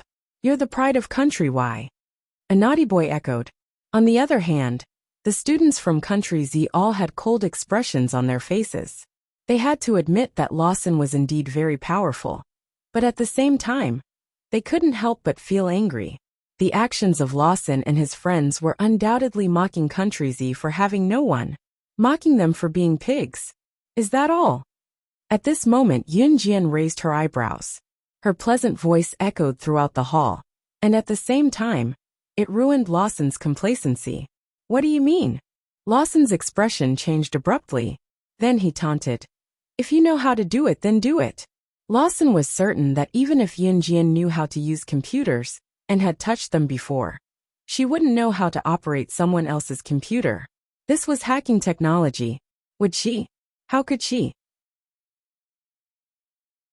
Even for himself, it took him 5 years to learn hacking skills from his uncle, before he was able to achieve what he had today. Hacking technology wasn't that easy to learn. Just as Lawson was secretly criticizing Yun Jian, he saw Yun Jian stretch out her fair hands. Her tender fingers touched the keyboard. Then, Yun Jian played with her fingers. Her fingers tapped on the keyboard quickly and nimbly. She only pressed 3 keys on the keyboard, and the computer controlled by Lawson returned to normal. Then, Yun Jian's fingers tapped on the keyboard faster and faster. In just 10 breaths. Beep beep beep. A rapid beep was heard. Then, everyone saw that all the computers in the computer room were controlled by Yun Jian's computer. She controlled all the computers in 10 seconds. Everyone looked at Yun Jian in horror. However, the shock wasn't over yet. Not long after, a teacher ran in from the door and shouted in perfect English, Oh my God! What's wrong with the mainframe network here? Why did all the computers in the school suddenly go out of control? After hearing that, everyone turned to look at Yunjian, who was sitting in front of the computer table leisurely.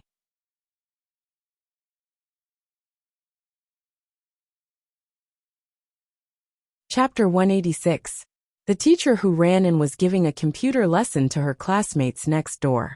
In the end, all the computer programs were paralyzed at that time. Every computer screen suddenly turned black and could not be restored no matter how hard she clicked on it. She thought that there was a problem with the computers in her classroom, but when she ran around the entire building, she realized that all the computers were paralyzed. The broadband in this open computer room controlled the entire school's network, so she ran in. The teacher did not know that her words caused a huge uproar in everyone's ears. No, it's impossible. How is this possible? Lawson smiled bitterly as he stood up and shook his head desperately. How is this possible? Even his uncle, a top-notch hacker, could not take control of all the computers in Yana High School in just 10 seconds. 10 seconds, what did that mean?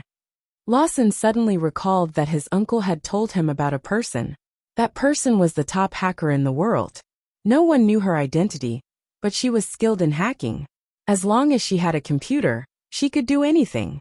She could even easily hack into the system of a top multinational company and completely destroy the other party's software in less than 10 seconds.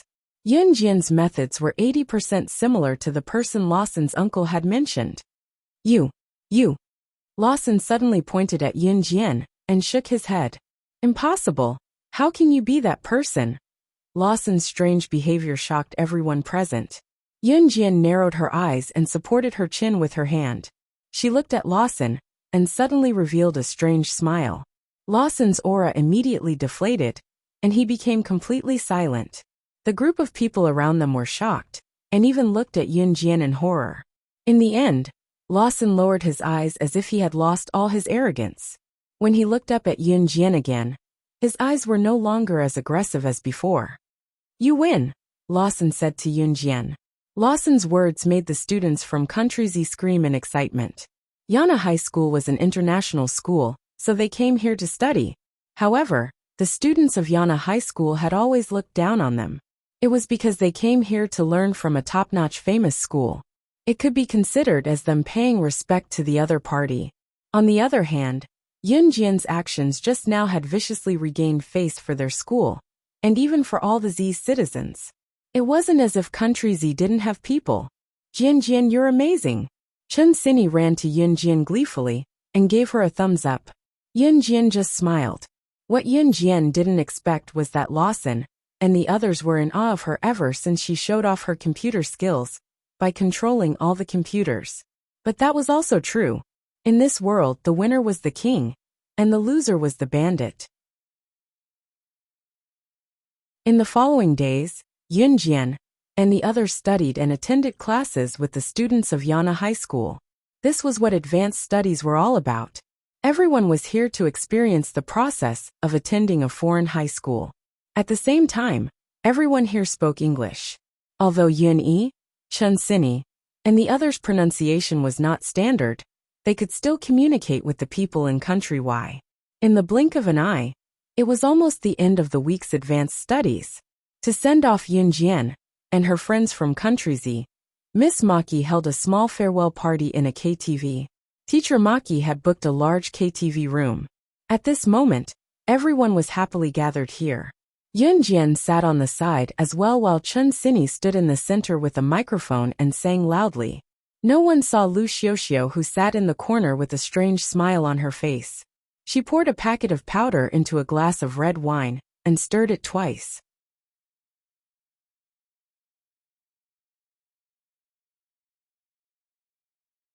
Chapter 187.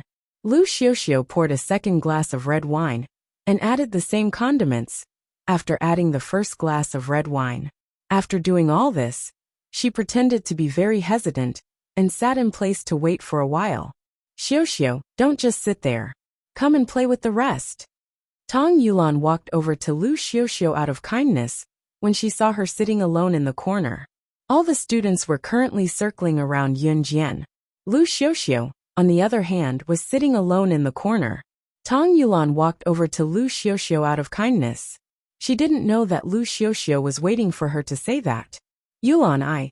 Lu Xiuxiu pretended to look at Yin Jian awkwardly, and said to Tang Yulan with tears in her eyes, I was so rude to those two junior sisters a few days ago. I can't stand it. Yulan, you know that I'm a soft-hearted person with a sharp tongue. Tang Yulan knew that Lu Xiuxiu had quarreled with Chen Xini a few days ago. Now that so many people were flattering Yin Jian, and Yin Jian was Chen Xini's good friend, Lu Xiuxiu felt embarrassed. Lu Xiuxiu must be too embarrassed to walk over to play with the others. Xiuxiu, it's okay. Those two junior sisters are very kind. I even spoke to them just now. If you apologize, they'll definitely forgive you.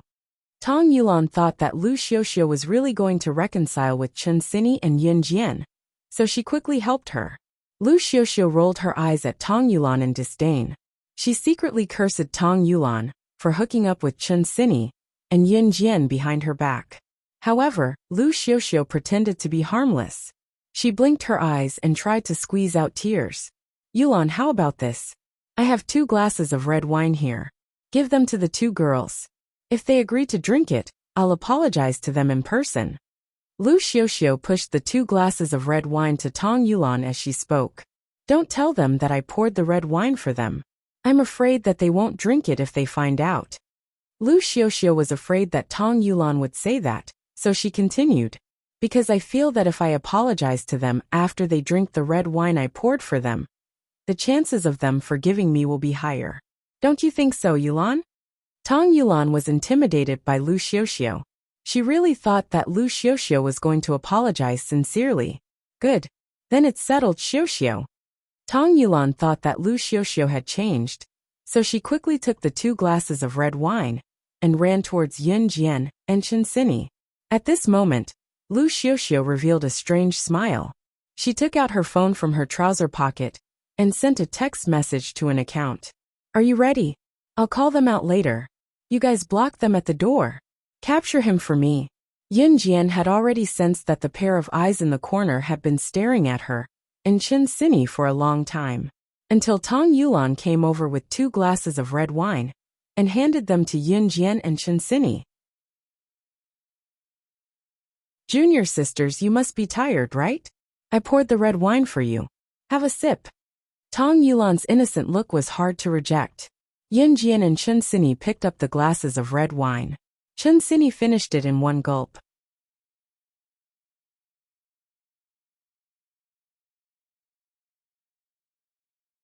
Chapter 188. There was a concoction in the glass of red wine. Yin Jian could smell it just now. What kind of poison had she not eaten when she was slaying God in her previous life? She was immune to all poisons since a long time ago. However, Yin Jian had already noticed that her current body was the same as her body in her previous life. Yin Jian had already noticed this when she was in Xinjiang town. However, the concoction in the glass of red wine was not strong. It would only make one feel dizzy and weak after drinking it. Of course, it was ineffective on Yin Jian. Yin Jian did not think that Tang Yulan had purposely poured the red wine for her and Chen Xini to drink. She glanced sideways and caught a glimpse of Lu Xiuxiu, who was observing the situation from a corner not far away. Haha, it seemed like someone had a death wish. She would play along with her then. The farewell banquet continued. Tang Yulan followed Lu Xiuxiu's instructions and made Yin Jian and Chen Xini drink the red wine. She then ran to Lu Xiuxiu. Xiuxiu, they've drunk the red wine. Can you apologize now? Tang Yulan naively thought that Lu Xiuxiu would really apologize. Yulan, thank you. Lu Xiuxiu pretended to thank Tang Yulan sincerely. She then lowered her voice and said to Tang Yulan, Yulan, it's not good for me to apologize in front of everyone, right? Can you get the 2 of them outside, please? We can come in together after we've reconciled. This isn't a good thing after all. I'll be embarrassed if everyone knows about it. No problem. Tang Yulan was thinking that she had done a great job if Lu Xiuxiu could apologize to the 2 juniors. She gestured an okay with her hand and turned to run to Yin Jian and Chen Xini. Yin Jian had seen Tang Yulan and Lu Xiuxiu's interaction, but she did not make a sound. At this time, Chun Sini was so weak that she couldn't exert any strength. Because she had drunk some wine just now, her cheeks were red, and she was a little drunk. She felt like her soul had been turned upside down. Can you guys come out with me for a while? I want to talk to you guys in private. Tong Yulan was excited when she ran over. She couldn't wait to ask Chun Sini and Yun Jian to go out with her to see Lu Xiuxiu. Then Lu Xiuxiu apologized to them and they reconciled. Oh sure. Although Chun Sini was a little drunk, she could still understand Tong Yulan's words and agreed immediately. Yun Jian also agreed. The three of them opened the door of the KTV and walked out. Because it was common for people to go to the bathroom, Yun Jian and the others did not attract much attention when they went out. Only Yuni glanced at Yun Jian and the other two. She didn't think it was inappropriate. After all, no matter how hard she thought about it, he would never think that someone would plot against his sister. On the other hand, his sister was so powerful. If someone wanted to harm her, they had to have the ability to do so. When Yun Jian and the others opened the door of the KTV and took 2 steps out, a few tall and strong men rushed towards them before Lu Xiuxiu arrived. Tong Yulan was shocked. She had just opened her mouth when the group of men covered her mouth. The word, "you" was completely obliterated by the noise of the KTV. The men ran over and tied up Yun Jian, Chun Sini, and Tong Yulan swiftly. They covered their mouths with black tape and ran away with them.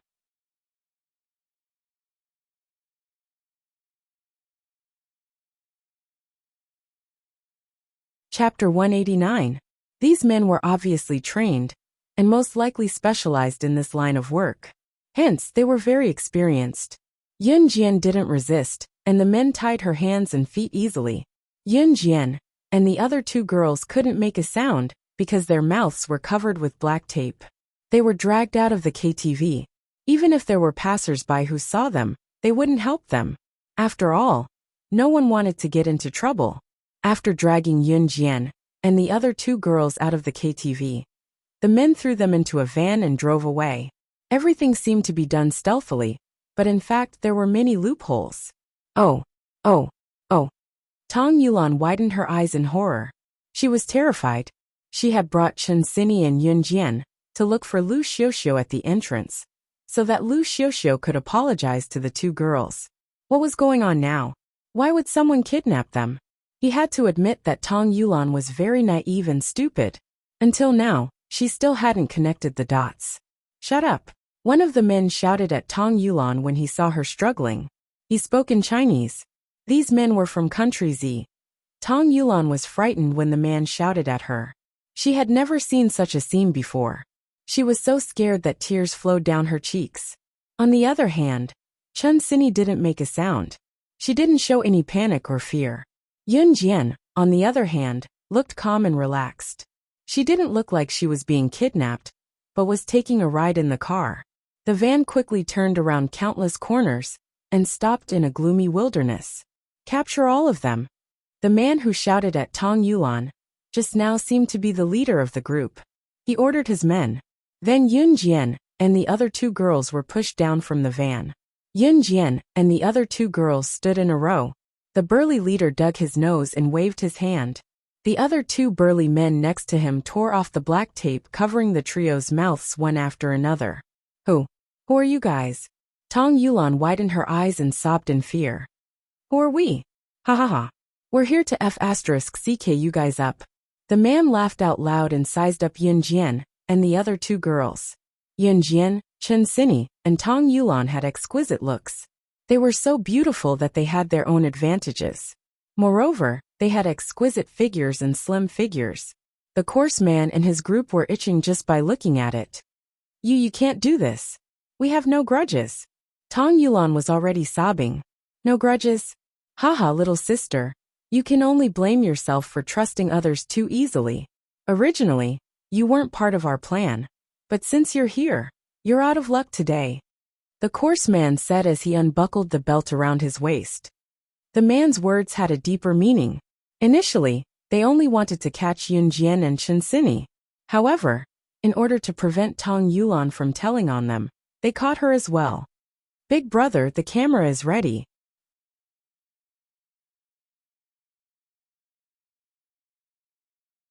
A man with squinting eyes reported to the man. He was even looking at Yunjian and the other two girls lecherously. Haha, you're in charge of filming the entire process. I want the one in the middle. You guys decide what to do with the other two. The man stared at Yunjian.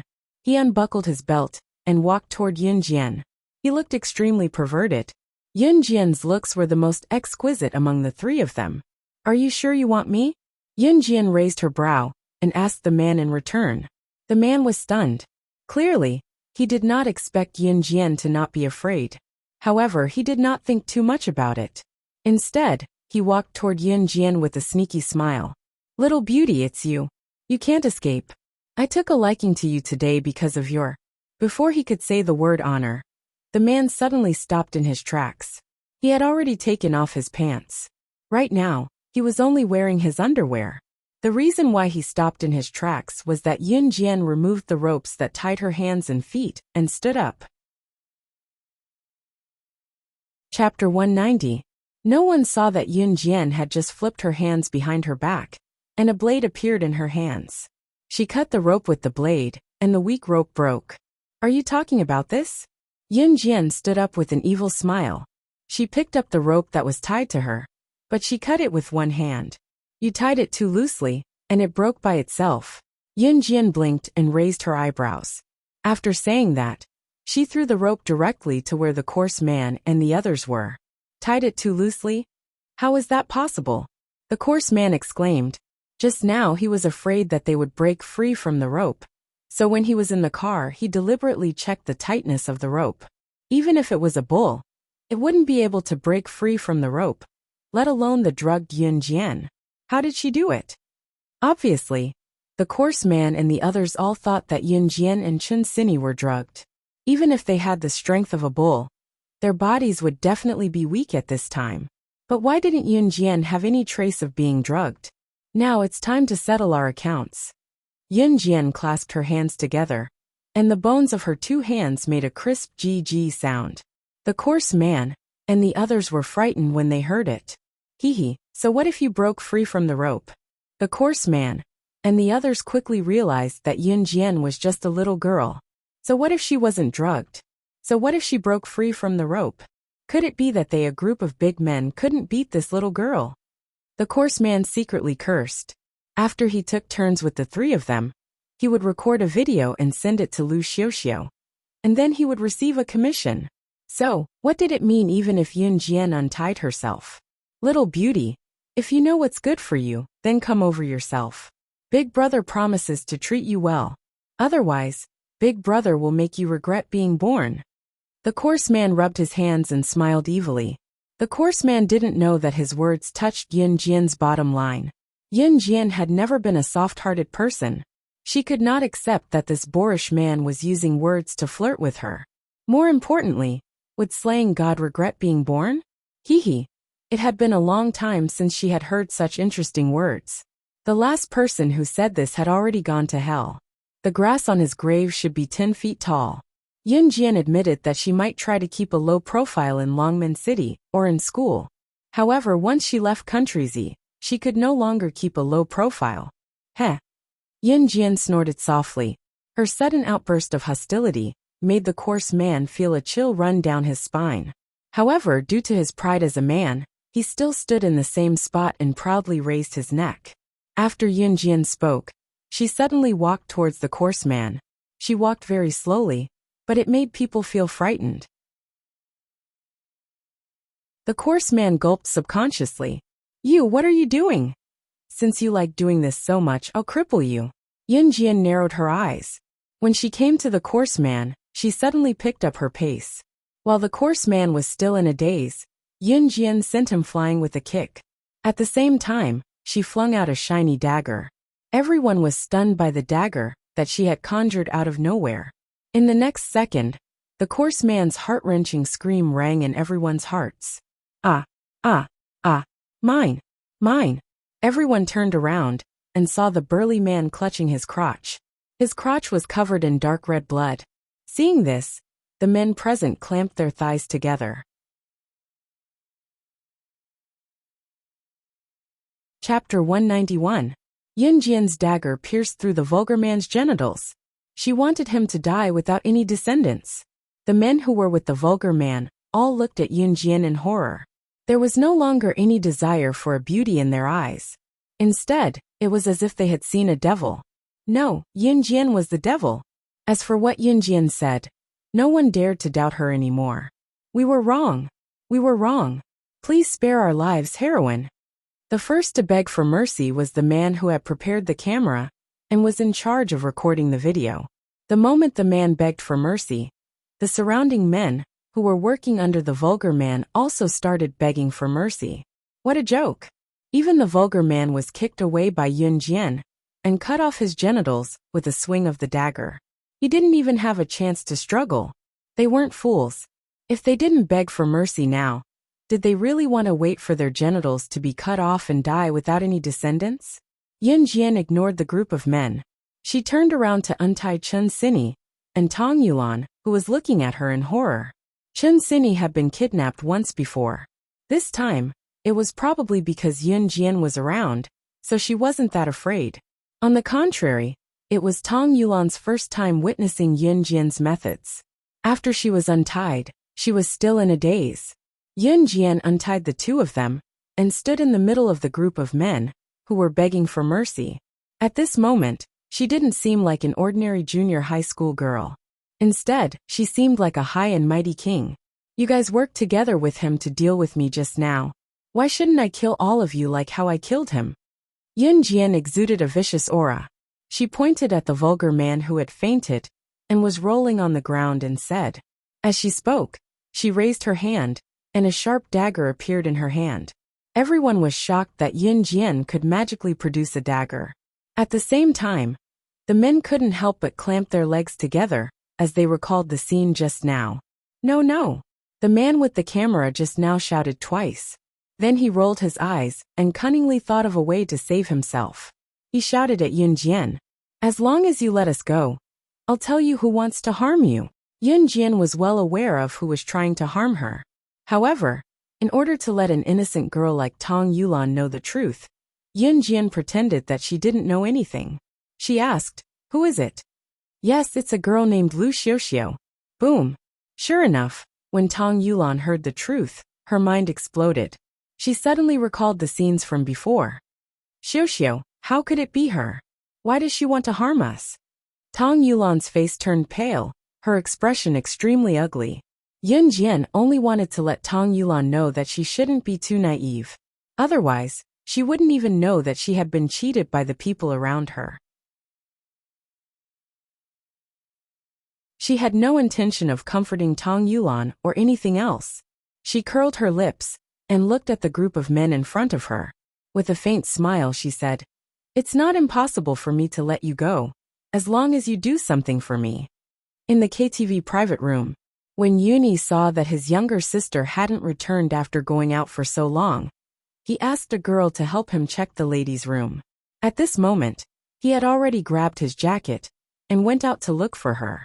After Yunjian and the rest were taken away, Lu Xiuxiu, who had pretended that she had just returned from the ladies' room, walked back to the KTV private room. At this moment she was smiling. Beep beep beep. Suddenly her phone's light flashed. Lu Xiuxiu hurriedly opened the message bar and saw a message from the other party.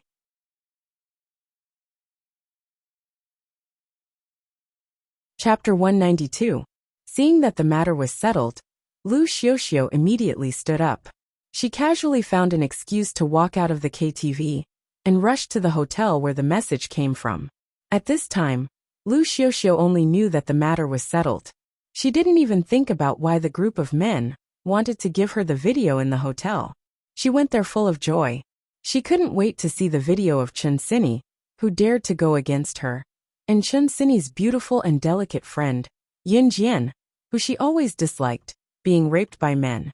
She also wanted to see the response after the video was released. Lu Xiuxiu didn't realize how much damage it would do to an ordinary girl if she really succeeded in doing so. Maybe she just wanted to take revenge for a moment of pleasure. Ligu Hotel, in front of room 3011. Lu Xiuxiu excitedly knocked on the door. The door was immediately opened. "Come in," the the video is inside. The man who came out to open the door said to Lu Xiuxiu in a neutral tone. Lu Xiuxiu didn't even think about it. She even thought that this matter was supposed to be a secret deal. So she stepped inside and deliberately closed the door. The moment Lu Xiuxiu entered the room, the man covered Lu Xiuxiu's mouth and shouted into the room, "Brothers, come out. This woman caused our big brother to lose his manhood, and almost caused us to become like this. If we don't K her until she cries today, I'm a bastard." In an instant, a row of men walked out of the room. They were only wearing underwear and bare arms, and they all looked at Lu Xiuxiu with lecherous and angry eyes. This group of people was undoubtedly the group of men under the vulgar man. Oh. Lu Xiuxiu, whose mouth was covered, shook her head desperately. She fiercely widened her eyes and looked at the group of men who were crowding towards her in horror. At this moment, Lu Xiuxiu completely tasted the taste of despair. Suddenly, the room was filled with charm. The men's lewd laughter mixed with the desperate cries of women begging for mercy. Outside the door, Yun Jian and the other two watched Lu Xiuxiu enter the room. Not long after, a series of ambiguous and creepy screams came from the room. "Are we going too far?" Tong Yulan lowered her head. Her body was trembling. She was afraid. Everything that happened tonight was unforgettable for her for the rest of her life. Too much. Yun Jian raised her eyebrows. She suddenly laughed coldly. "If you didn't go overboard, then the person in the room right now would be you." After that, Yun Jian didn't explain and left with Chen Sini. He left behind Tong Yulan, who was confused and on the verge of collapsing with a pale face. In a certain country in the south, Ce and her two subordinates, Adam and Mo Sun, were currently staying in a hotel. They were preparing for tomorrow's exploration of the ancient tomb. Beep beep beep. Mo Sun's laptop flashed twice. He suddenly lifted his laptop and placed it in front of Ce. "Someone wants to bully her?" Ce frowned when he saw the news on the screen. Although he was outside, Yun Jian's every move these days was under his control. "Yes, but that person's penis has already been broken by her.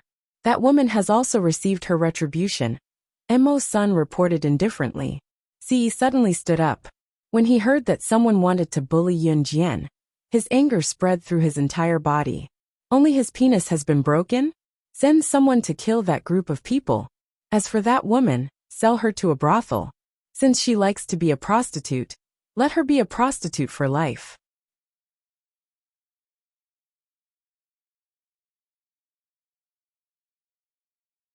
Chapter 193. Lu Xiuxiu, who was currently experiencing immense despair, did not know that a bigger storm was waiting for her. And all of this was because she had done a series of irrational actions in a moment of anger, which caused her to offend someone she shouldn't have. On their way back to the KTV, Yun Jian and Chen Sini happened to bump into Yun Yi, who was looking for them anxiously outside. Yun Jian and Chen Sini had been missing for more than an hour, but the people in the KTV room had yet to notice. However, as the elder brother, Yun Yi did not want to disturb the joyous atmosphere of the group. Moreover, he was worried about his younger sister since they were overseas and not in Longmen City, so he went in circles outside to search for them alone. It was not until he bumped into Yun Jian and Chen Sini walking back side by side on the road. Yun Yi ran over, his tall frame blocking the duo's path. "Where did you guys go just now?" Yun Yi panted. It was obvious that he had been searching for Yun Jian and Chen Sini for a long time, as he asked them worriedly, out of breath. "Go, we thought the KTV was too noisy and boring. We're going back to Longmen City tomorrow, so we wanted to come out for a walk. Don't you think so, Sini?" Yun Jian was afraid that Yun Yi would be worried if he knew the truth, so she and Chen Sini had come up with a response. Therefore, the words that came out of her mouth were smooth. Yeah. Chen Sini was still a little sensitive to lying, but she agreed with Yun Jian. Yun Yi did not notice Chen Sini's reaction. He breathed a huge sigh of relief when he found them. Then, Yun Yi told Yun Jian solemnly, "Xiao Jian, don't run out on your own without telling me next time. I'll be worried. You must at least tell me when you come out next time." Faced with Yun Yi's genuine concern, Yunjian felt a warmth in her heart as she nodded. I know, brother. Yunyi nodded as well. Then, the three of them went back to the KTV. Lu Xiuxiu did not return for the entire night. In spite of it, one could only imagine how pathetic Lu Xiuxiu was. Until the next evening when they took the plane back to Longmen City, Yunjian and the rest did not see Lu Xiuxiu again. Only instructor Ding mentioned Lu Xiuxiu briefly, saying that her parents had come to pick her up in the middle of the night. Since it had happened, the instructors could not say much.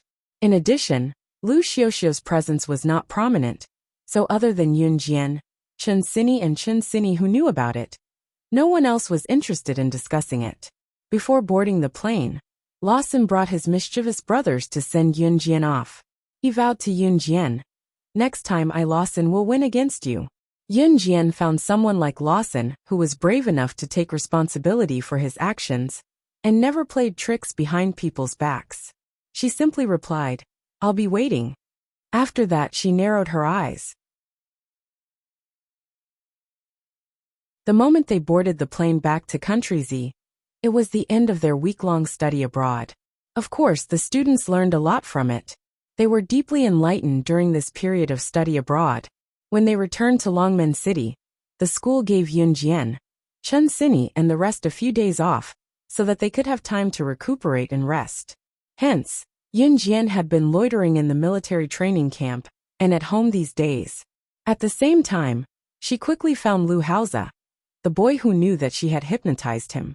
Lu Haoze was a first-year student in a high school. Moreover, the high school he attended was the same as his cousin Qin Fenger, who was in the same school. It was Friday at the entrance of Tanchi High School after school. Yunjian stood at the school entrance with her arms crossed. Her pretty face and slender figure attracted many passers-by's attention.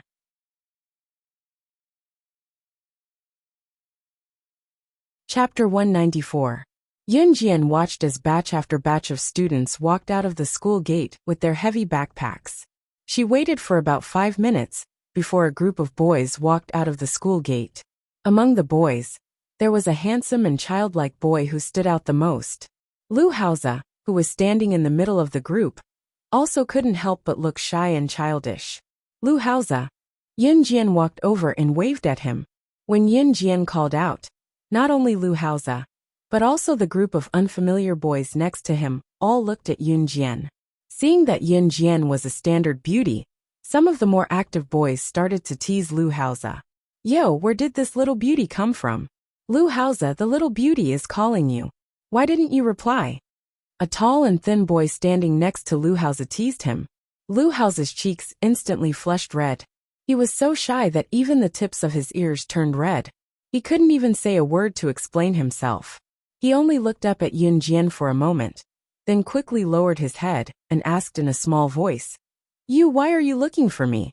He definitely recognized Yunjian. Yunjian wasn't shy. She walked over and stood in front of Lu Haoze and the group of tall and thin boys. She said to Lu Haoze, I'm looking for you. There's something. Lu Haoze immediately guessed that Yunjian was looking for him, because he blurted out that Yunjian knew hypnotism last time. However, he became even more shy. The redness on his face was unavoidable. It had to be said that Lu Haoze was very shy. Yunjian felt that Lu Haoze was acting like this. Not only did she not despise him for blushing like a little girl, but she also felt that he was a little cute. This Lu Haoze was very similar to her little brother when she first met him in her previous life. Especially when he first met a stranger, his face was pink and tender. Yunjian couldn't help but feel sad when she thought of her little brother. Oh! Lu Haoze had just nodded when a boy next to him pushed Lu Haoze in front of Yunjian. Kid, go. Haha, your luck with women is here. These words made Lu Haoze blush even more. Yunjian didn't care. Besides, there was nothing between them.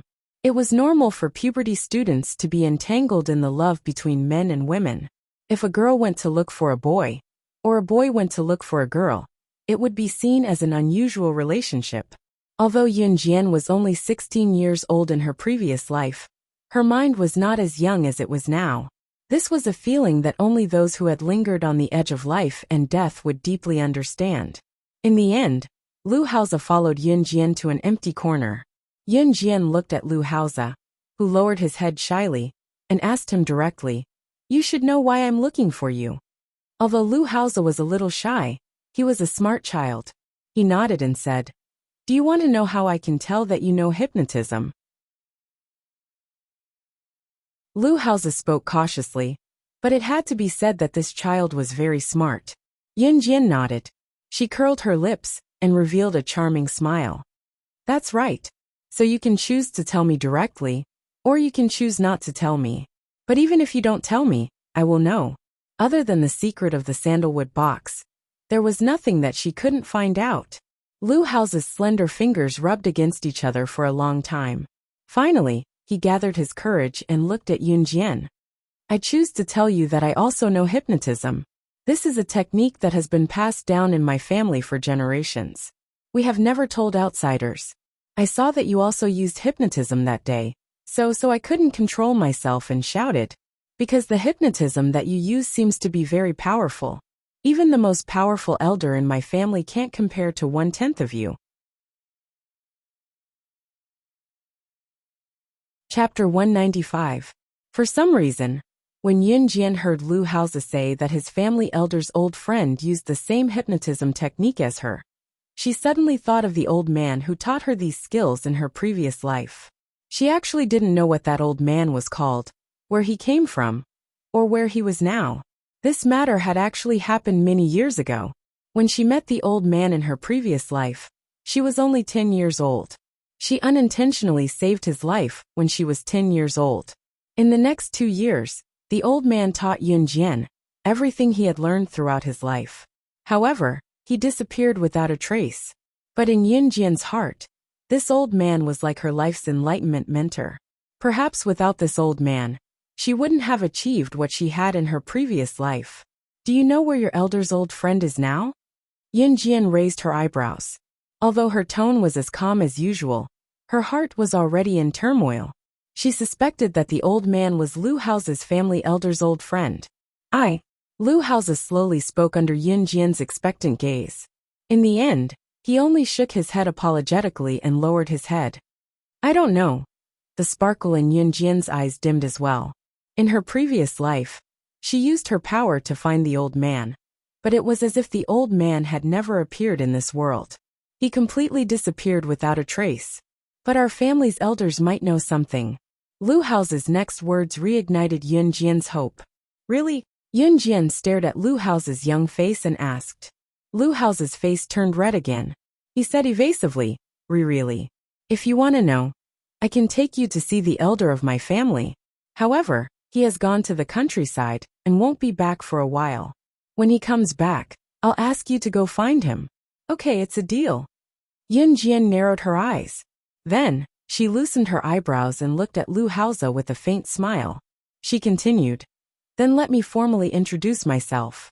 I'm Yun Jian, a student of Longmen First Middle School's Grade 3 Class A.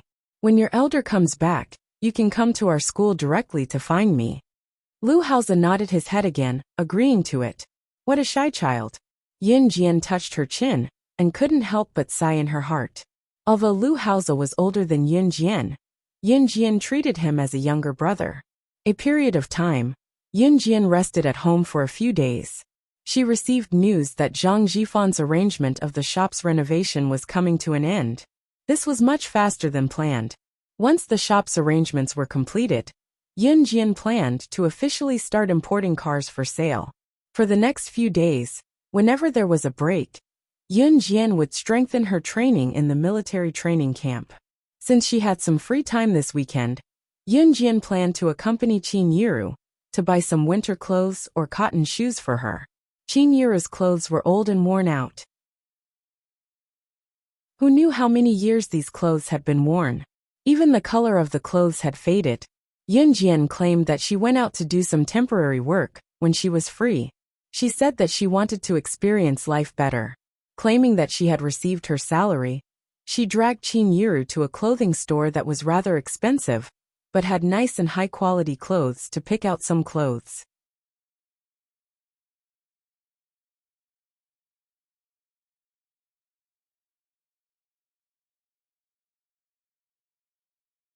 Chapter 196.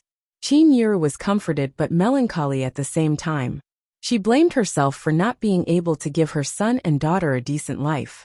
In spite of it, seeing how filial her son and daughter were now, she could close her eyes in peace, even if she were to die right now. Xiao Jian, I appreciate your kindness. I still have clothes to wear now. Keep the money for yourself.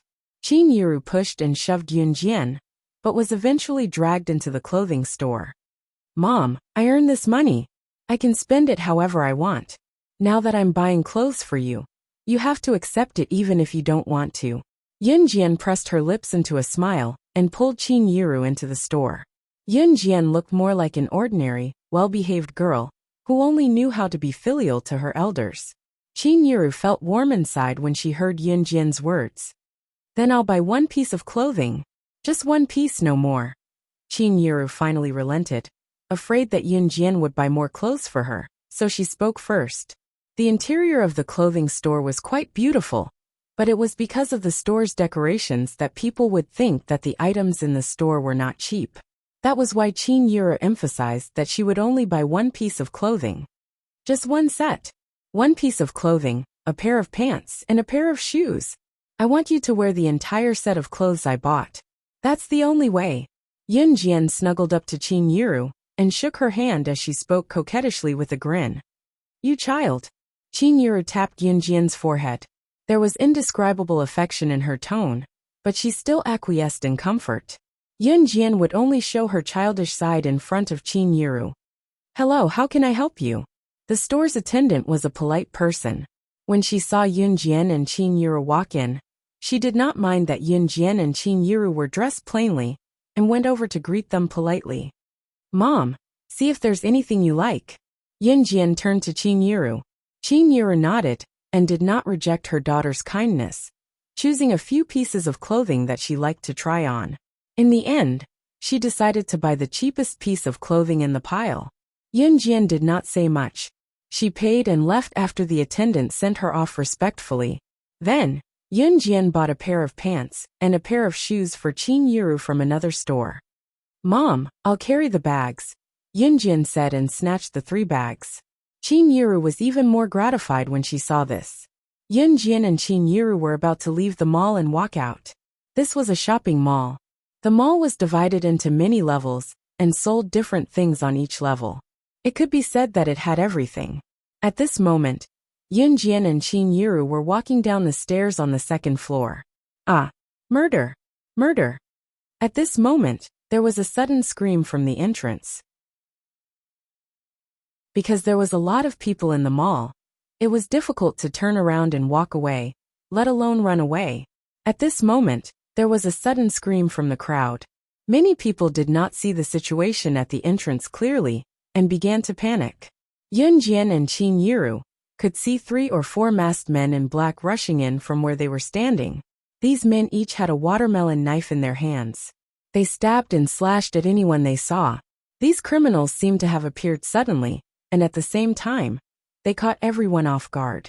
A few unlucky people did not even have time to react before they were stabbed in the vital parts by these criminals, who suddenly rushed into the mall to kill people. They fell to the ground on the spot. Ah! Ah! Ah! In an instant, the screams and shouts, as well as the sounds of people jostling and running away, filled the entire mall. By the time Qin Yuru reacted, one of the criminals with the watermelon knife was already rushing towards Yun Jian and Qin Yuru. Qin Yuru understood the severity of this sudden situation. She was so scared that her face turned pale.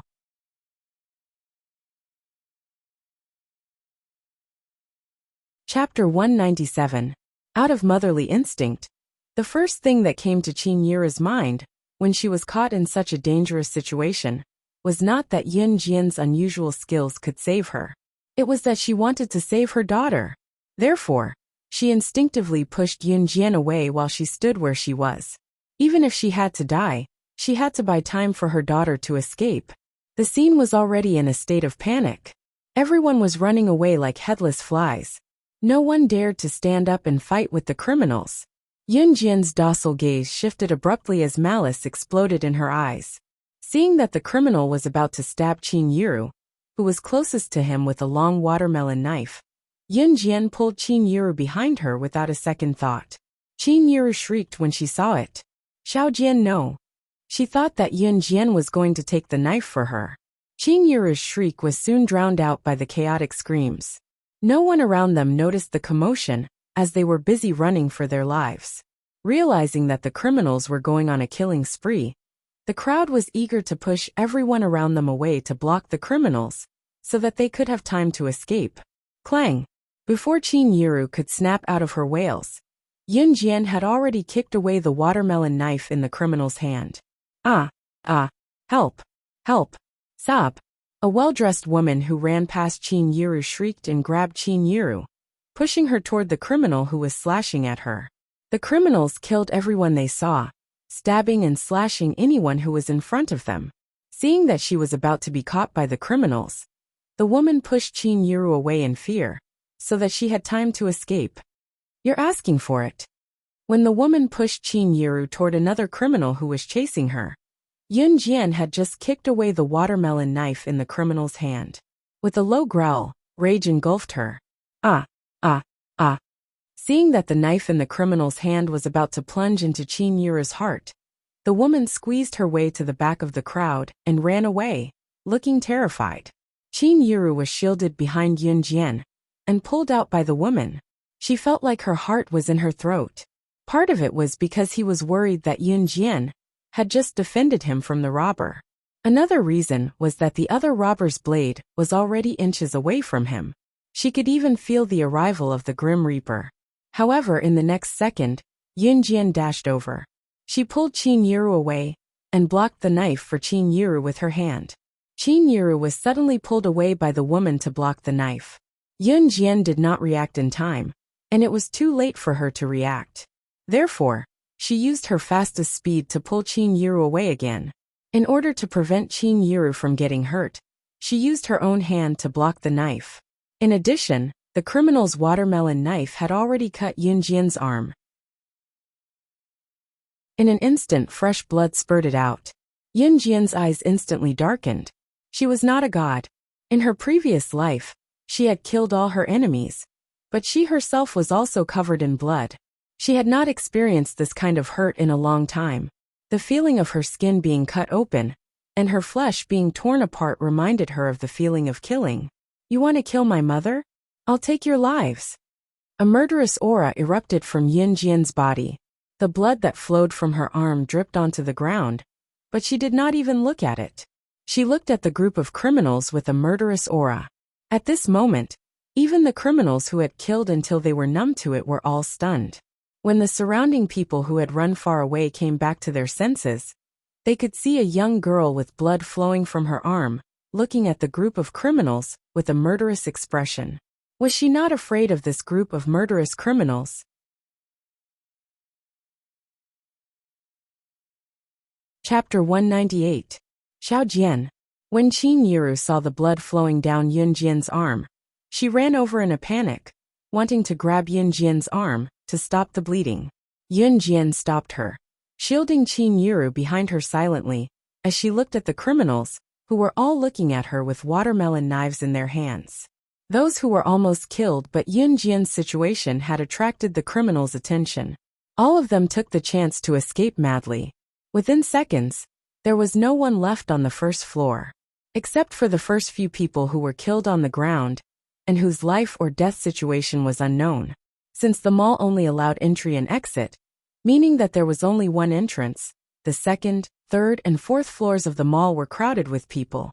It was not that these people were unwilling to leave.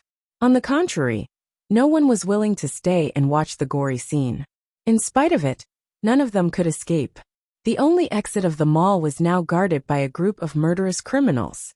They could only squeeze upstairs with all their might, hoping to survive until the end and wait for the police to send someone to rescue them. Everyone was afraid that they would be caught and hacked to death by the criminals. Everyone was fearful in the face of death. From where they were trapped, they could see Yunjian's fair and tender arm clearly. Blood dripped onto the floor from the knife wound, connecting with the ghastly pool of blood on the ground. The girl, however, did not seem to feel any pain, as she allowed the blood to flow from her arm. It was a sight that sent chills down one's spine. A group of 4 masked criminals in black made a few hand gestures and went for Yun Jian with watermelon knives. It was obvious that this was a premeditated massacre. It was the peak hour of the mall, so there were many people walking around, to the point that it was crowded. The criminals had chosen to massacre people here, because there were so many people here. One slash was enough to kill someone. The people here were all civilians. Even if someone was stabbed to death, no one dared to stop it, because everyone was afraid that they would be killed. This fueled the criminals' desire to kill even more. Now, Yun Jian had appeared out of nowhere. She had kicked one of the criminals' watermelon knives away, and pulled Qin Yiru to avoid another one's stab. Judging by her skills just now, she was definitely not an ordinary person. Hence, the criminals went for Yun Jian. They didn't know that they were slashing the blade of the Grim Reaper. There was no return. Slap. Yun Jian narrowed her eyes. Keeping Qin Yiru within her protective range, she extended her leg and stomped the handle of the watermelon knife that had fallen to the ground from the thug she had just kicked away. The watermelon knife bounced off the ground due to the rebound force. Yun Jian reached out and caught the watermelon knife without even bending over. Xiaojian! Xiaojian! Qin Yiru called out in panic, as if realizing what Yun Jian was about to do. Splat! With the sound of a knife stabbing into flesh, the criminal closest to Yun Jian was stabbed to death by Yun Jian in the next second. Yun Jian, who had stabbed the criminal to death, did not panic like everyone had expected. On the contrary, she was calm as if she had just killed an ant. The other 3 criminals narrowed their eyes, but they still stabbed at Yun Jian with their watermelon knives. Swoosh, swoosh, swoosh. 3 sounds were heard, but the 3 criminals had yet to react. Yun Jian did not even move from her spot. The 3 criminals collapsed on the spot, as their throats were slit by the watermelon knives that Yun Jian had flung out. Murder! This young lady had killed someone. She was so skilled. It was as if she had practiced it countless times. In spite of it, the people who witnessed the scene were not as frightened as they had expected. Instead, they breathed a sigh of relief. Chapter 199. In such a critical moment, no one dared to go against the criminals who were wielding watermelon knives. Everyone was thinking that it would be best for them to avoid the situation, but none of them considered that the criminals were not skilled in martial arts. Even if they were trained, there were only 4 of them. There were at least thousands of people who were running for their lives in the mall, if not tens of thousands. Among the thousands of people, there were plenty of men in the prime of their lives. However, no one dared to stand up against the criminals who were slaughtering innocent people. Human nature was the most fundamental manifestation of human nature in times of crisis. In the end, the one who stood up to save everyone was this underage girl, who looked like she was not even 18 yet. While everyone breathed a sigh of relief, they could not help gawking at Yun Jian. Xiao Jianyu. Qin Yiru was stupefied by Yun Jian's murder just now. Her daughter who had always been sensible and obedient, had actually killed someone. Her Xiao Jian had actually killed someone. Killing people is against the law. Mom. Yun Jian took a step closer to Qin Yiru and held Qin Yiru's trembling hand. Mom, if I didn't kill them just now, we'd be the ones who died. Qin Yiru looked at Yun Jian as she shuddered. She opened her mouth, filled with doubts about Yun Jian's behavior just now, but she could not get anything out of her. Yun Jian was right. Moreover, from a legal point of view, if one killed the other party when one's life was threatened, it was considered self-defense and would not be punished. Xiao Jian, your hand is still bleeding. I'll take you to the hospital. Let's go to the hospital and get it bandaged. Qin Yiru suddenly felt something wet on the back of her hand. Looking down, she saw that the blood on Yun Jian's arm was gushing down even more violently. She panicked, forgetting about what Yun Jian had done just now as she pulled Yun Jian out. Mom, hold on. A sharp glint flashed across Yun Jian's pretty eyes as she patted the back of Qin Yiru's hand to comfort her. Qin Yiru was indeed stupefied. She had never encountered such a situation in her life. Yun Jian, on the other hand, simply tore a corner of her shirt into a rectangular bandage and bit on the makeshift bandage made from the fabric, wrapping the bandage around the wound on her arm out of habit under everyone's gaze. The wound was not deep for Yunjian, but the cut was deep enough to see the flesh and bone. Yunjian took it without even blinking. The others were surprised as well. Such a deep wound. Not to mention a little girl like her. Even if it were an adult, who would be able to bandage their own wounds so habitually like her. Judging from the speed of his bandaging, it seemed like he had practiced it very well. How old was she? Just as everyone was thinking about this, Yunjian had finished bandaging her wound. She lifted her leg and walked up the stairs leading to the first floor and the second floor. The group of people on the second, third, and fourth floors were more or less afraid when they saw Yunjian, who had just killed the gangster, walking up the stairs. As a result, when Yunjian walked over, the group of people automatically squeezed to the side to make way for Yunjian. In the end, Yunjian came to a corner and pulled out a woman in luxurious clothes. You, what are you doing? The woman looked at Yunjian in fear. The moment she saw Yunjian, she thought of Yunjian's expression when she killed the gangster. Her heart trembled with fear. This woman was the culprit who pulled Qin Yuru and used her as a meat cushion when they were escaping and caused Yunjian's injury. I'm not planning to do anything. Yunjian looked at the woman with a smile.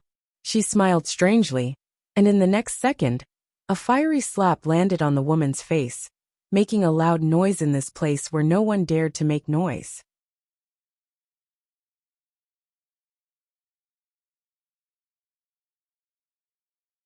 Chapter 200. Ah! The woman screamed.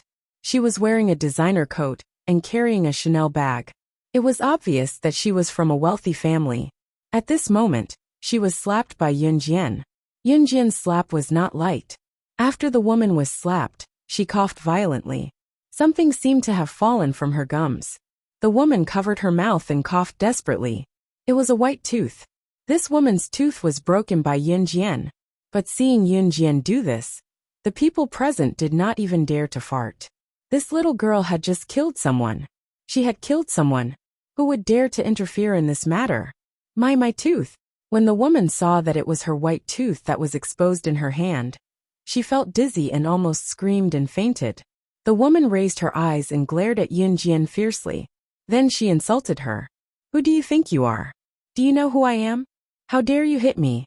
Although the woman was afraid that Yunjian had just killed a few criminals, they were still criminals. They were criminals after all.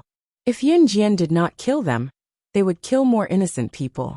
The woman really did not believe that Yunjian would dare to kill her. Did she dare? Did she dare? Yunjian ignored the woman's evil words. She looked at the woman in disgust and said to her, "This slap is for my mother." As she spoke, Yunjian stood where she was and swung her hand to slap the woman's heavily made-up face again. Pfft! This slap was so strong that the woman, who did not react in time, spat out a few white teeth from her mouth. Yunjian's skills had improved by leaps and bounds because of the military training. Even her strength could not be compared to before. This slap was almost enough to knock out all the teeth in the woman's mouth. However, Yunjian knew that this was the woman's own fault. She should not have used her mother as a shield. She did not care about herself. But if something had really happened to Qin Yuru just now, or if she could not save her in time, Yunjian could not even begin to imagine the feeling of death that pierced her heart. I'm warning you with this slap. The next time I see you, you're dead. Yunjian spat out this sentence fiercely. At this moment, the woman's whole body trembled. She was originally very aggressive, but at this moment, she didn't even dare to let out a fart. She had a feeling that if she said another word in front of Yunjian, this little girl would really kill her. Just like how she had killed those criminals just now. After giving the woman 2 slaps, Yunjian went down from the second floor. At this moment, a group of uniformed policemen and a group of armed special forces soldiers rushed in from the door. There were also ambulances rushing to the scene and immediately started to treat the casualties at the scene, as well as the people who were still alive. Among this group of special forces, Yunjian actually saw a familiar face. That was Gu Junjian. Gu Junjian and the others had received a notice that there were criminals brutally killing civilians here. So they hurried over.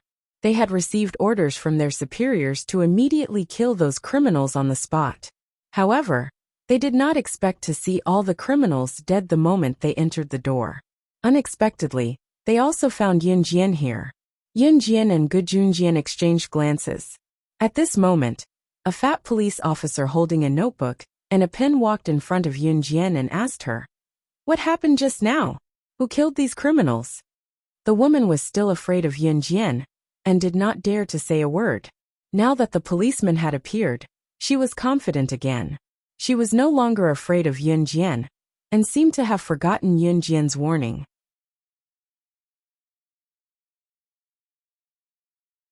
Chapter 201. The woman's words caused all the police officers, medical staff, and special forces soldiers to look at Yun Jian in shock. Other than Gu Junjian, everyone who had just arrived was completely shocked. If it was said that these murderous gangsters were slashing at the crowd with knives, they were killed by a group of men at the scene. Even so, the group of professionals at the scene would still be shocked. After all, these criminals were holding watermelon knives in their hands.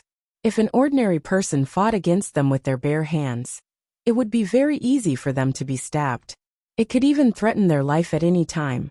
However, what appeared in front of everyone's eyes was that other than the people who had collapsed on the ground floor, there was only Yun Jian and Qin Yiru left in the lobby. There was also the group of 4 criminals. The criminals were all dead. Coincidentally, the cloth that was temporarily used as a bandage on Yun Jian's arm was stained with bright red blood. It was obvious that she had just fought with the criminals. As the saying goes, seeing is believing. In addition, there was a group of people standing on the 2nd, 3rd, and 4th floor of the shopping mall. They were all trembling with fear. These criminals were really killed by this young girl, who was not even 18 years old yet. In contrast to the group of people who were shocked, Gu Junjian was very calm. He even secretly cursed in his heart. This Yun Jian was someone he had his eyes on. She was a special forces candidate that he had personally selected. She was the person who had killed the international top 10 assassin, Wolf Blade. Weren't these criminals looking for their own deaths when they encountered her? She killed someone. She killed someone. She even broke my teeth just now. You're the police. Hurry up and arrest her. Put her in jail. Put her in jail. The woman upstairs pointed at Yun Jian, as if she had gone crazy, and screamed loudly. Yun Jian narrowed her eyes. She turned her head slightly and glanced at the woman, with her sharp and vicious eyes. After the woman who was still screaming crazily received Yun Jian's murderous gaze, her horrified voice immediately softened. Then she shut her mouth and covered her broken teeth at the same time. Yun Jian's gaze made her feel that if she said another word, Yun Jian would dare to kill her even in front of the police. She was a demon. The woman shuddered in her heart. Cough, cough. The fat police officer raised the black pen in his hand and ordered Yun Jian, "Little girl, it seems that you need to come with us." Xiao Jian. Qin Yiru grabbed Yun Jian quickly and looked at the officer pleadingly. "Officer, can you let my daughter go to the hospital to treat her wound first?" Qin Yiru knew that they had to make a trip to the police station now that something like this had happened. Not only them, but all the witnesses present had to make a statement. However, Yun Jian's wound was only bandaged with a simple cloth. She was only worried that her daughter's wound would become infected or continue to bleed. The fat police officer hesitated for a moment before finally nodding. "All right, follow the medical staff to the hospital first." Qin Yiru thanked him gratefully. "Thank you, officer. Thank you. All right, go quickly." The fat police officer waved his hand for Qin Yiru to bring Yun Jian to the hospital first, when he saw more blood stains on the cloth bandaged around Yun Jian's arm. It was undeniable that the fat police officer was a kind-hearted person. After all, if Yun Jian and Qin Yiru escaped or did not go to the police station, he would have to bear the responsibility. Yun Jian, who came out of the hospital, had a new bandage on her arm and various ointments applied to it. Qin Yiru breathed a sigh of relief before they made their way to the police station. There were already a lot of people standing at the entrance of the police station. They were all witnesses of the crime scene. All of them still had lingering fears as they trembled when they made their statements in the police station. It was obvious that they had yet to recover from the shock.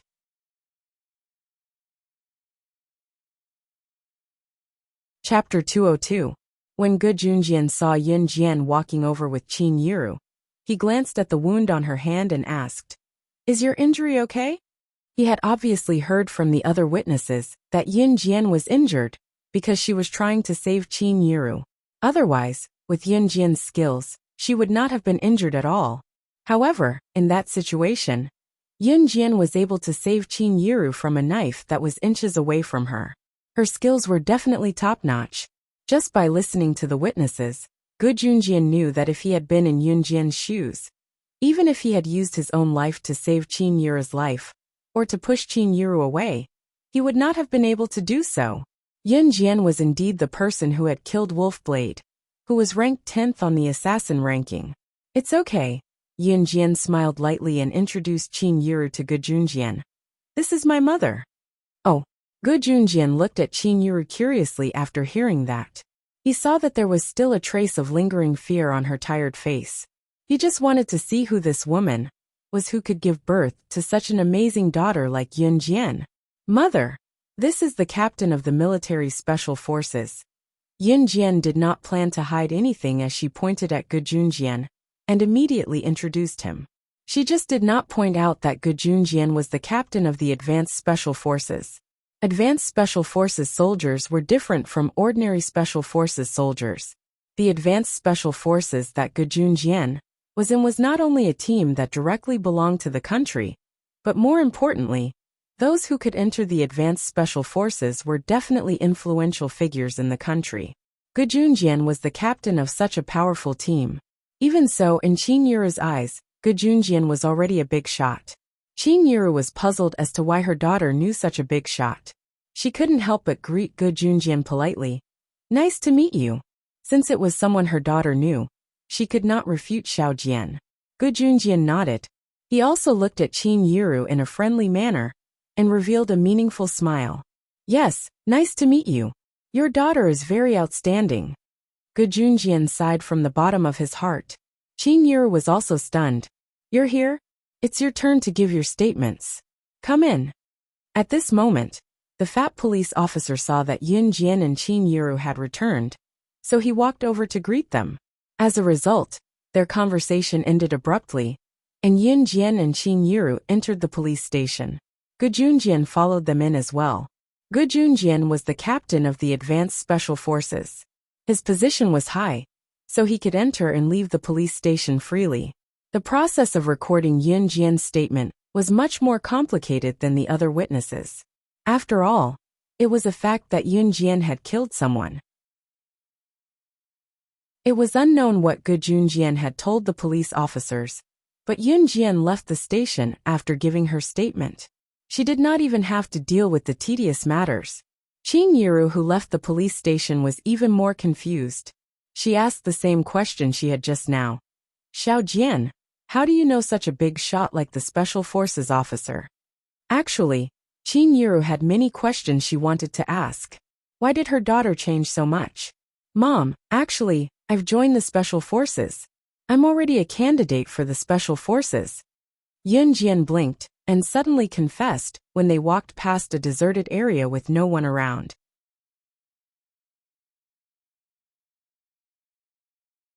Chapter 203. What? Xiao Jian, you've joined the Special Forces. Qin Yiru clutched her chest, stunned by the sudden news. Her eyes were trained on Yun Jian, as she exclaimed in a raised pitch. Since Yun Jian had decided to come clean, there was no need for her to hide the truth anymore. She held Qin Yiru's hands and told her gently, "Mom, it's my own choice to join the Special Forces." Yun Jian's words had almost cleared up all of Qin Yiru's doubts. It even made Qin Yiru think that Yun Jian's sudden improvement in skills was due to her joining the Special Forces and training. Even Yun Jian's swift killing of the thugs just now was the result of her training in the Special Forces. Qin Yiru felt like she had found the source of all her doubts, but at the same time, she could not accept it all of a sudden. Yun Jian stood where she was, waiting for Qin Yiru to digest the truth. After a long time, Qin Yiru held Yunjian's hands. She did not know how she should feel toward Yunjian right now. Qin Yiru only felt that she was a failure as a mother. As a mother, she did not even know what her daughter had been doing recently. In spite of it, Qin Yiru still held Yunjian's hands and told her in detail, "Xiao Jian, I don't object to you staying in the special forces, but you have to promise that nothing will happen to you. I know that it's dangerous, but you're not allowed to be in danger. Promise me and I won't stop you." Qin Yiru was not like some mothers who treated their children like treasure. She loved her child, but she respected her choice as well. Of course, this was on the premise that her child's life was guaranteed. Yunjian knew that being a special forces soldier was dangerous at all times, but she nodded at Qin Yiru. "Mom, I promise I'll be fine."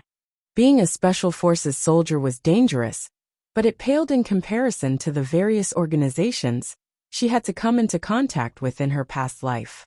What was certain, however, was that she would return to her previous life's environment one day. Of course, the person who wanted her, slaying God, dead, was not born yet. Amen. Qin Yiru leaned toward Yunjian and rested her head softly beside Yunjian's before caressing Yunjian's forehead. To Qin Yiru, no matter how mature her Xiao Jian was, she was still a child. After returning to school, Yunjian had a few days of peace. It was just that there was a rumor in school recently that caused a commotion in the entire Longmen city. A talkative and lively boy in class bragged to the class after class, as if he was there himself. "My aunt was there when the criminals massacred the people in Northgate Mall." "Wow, are you for real? I heard that a bunch of criminals charged in that day and hacked people with watermelon knives." Another student chimed in immediately. The incident caused an uproar in Longmen City, as the students in school were discussing it as well. "Of course it's true. My aunt said that she was standing on the 3rd floor at that time.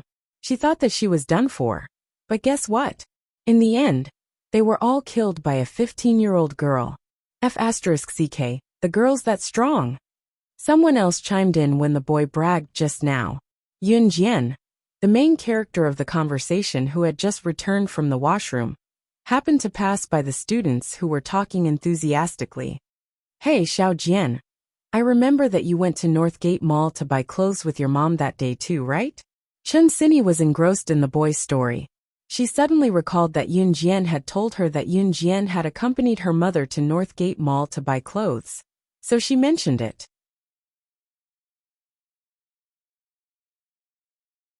Chapter 204.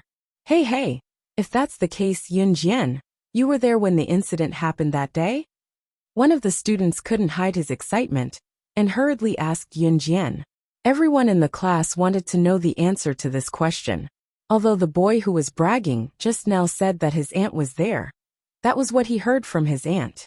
He didn't see it with his own eyes. If Yunjian was really there at that time, then she must know the whole story clearly.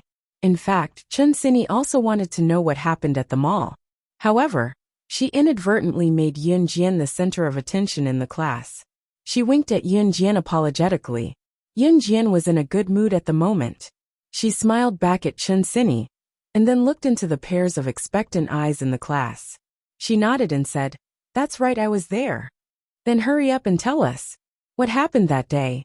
Could it be that those criminals really died in the hands of a 15-year-old girl?" The student who couldn't hide his excitement asked Yunjian again, his eyes shining with fascination. Yunjian only smiled slightly. She pursed her lips and looked at the group of students who were especially curious about what happened that day. She raised her eyebrows and said, "If I said that I killed those criminals, would you believe me?" "What?" Hearing Yunjian's words, everyone present turned pale with fright. She was the one who killed the criminals in the legends?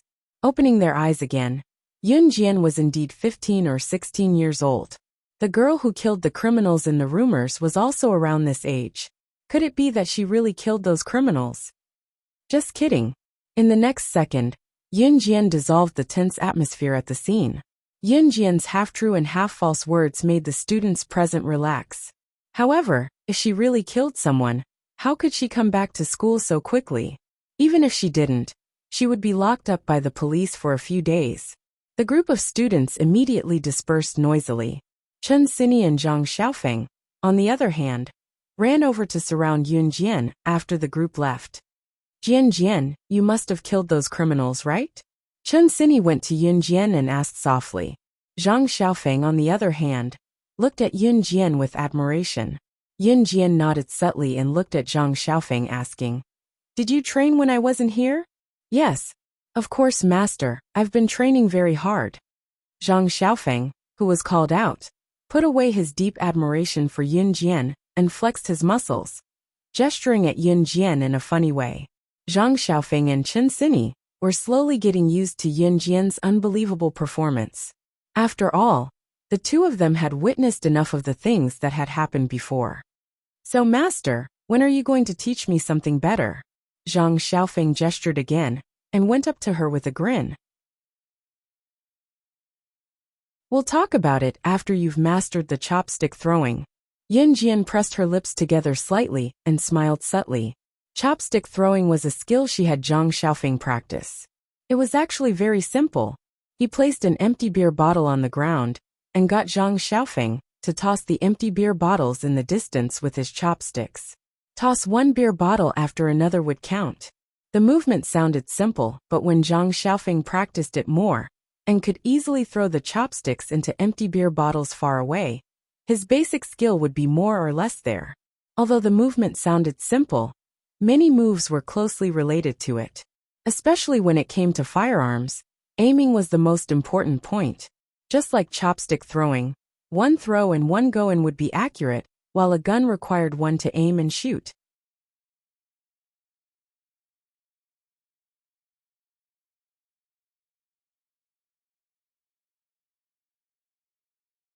Chapter 205. Oh, Zhang Xiaofeng was disappointed when he heard that he had to practice throwing chopsticks again. However, he understood that the basics were not something that could be learned overnight. Hence, he started thinking about how to improve the accuracy of his chopstick throwing. Chen Sini made a funny face in the direction where Zhang Xiaofeng was walking. Then she turned around and looked at Yun Jian with a smile. She stuck out her tongue and looked extremely cute. Coincidentally, the bell rang to signal the start of class. Thus, the group of students who had gathered together to gossip about various trivial matters returned to their seats. The teacher quickly carried a stack of textbooks into the classroom. Yun Jian lived a comfortable life again. Now that Qin Yuru knew that she was training at the military training camp, she could go to the camp openly on the weekends. At this moment, it was not long before her first mission in a month. Today, Yun Jian was sweating profusely from the high-difficulty training. After returning from the military training camp with Chu Ning and the rest, they agreed to go to a high-class clubhouse to party for a while. However, they were stopped by a high-class sports car. Seeing the person in the car, Yun Jian frowned deeply. Him. Yun Jian knew the person in the car. She had met him once after her rebirth. This person was one of the 4 leaders of the Yanhan organization, Shuang. Shuang was Siyi's subordinate. Logically speaking, Shuang should not know her since she had been reborn. However, he actually came all the way from country M to country Z to look for her? What did this mean? Who are you? Can you move the car? You're blocking our way. Chu Ning said when she saw Shuang suddenly driving a sports car in the middle of the road.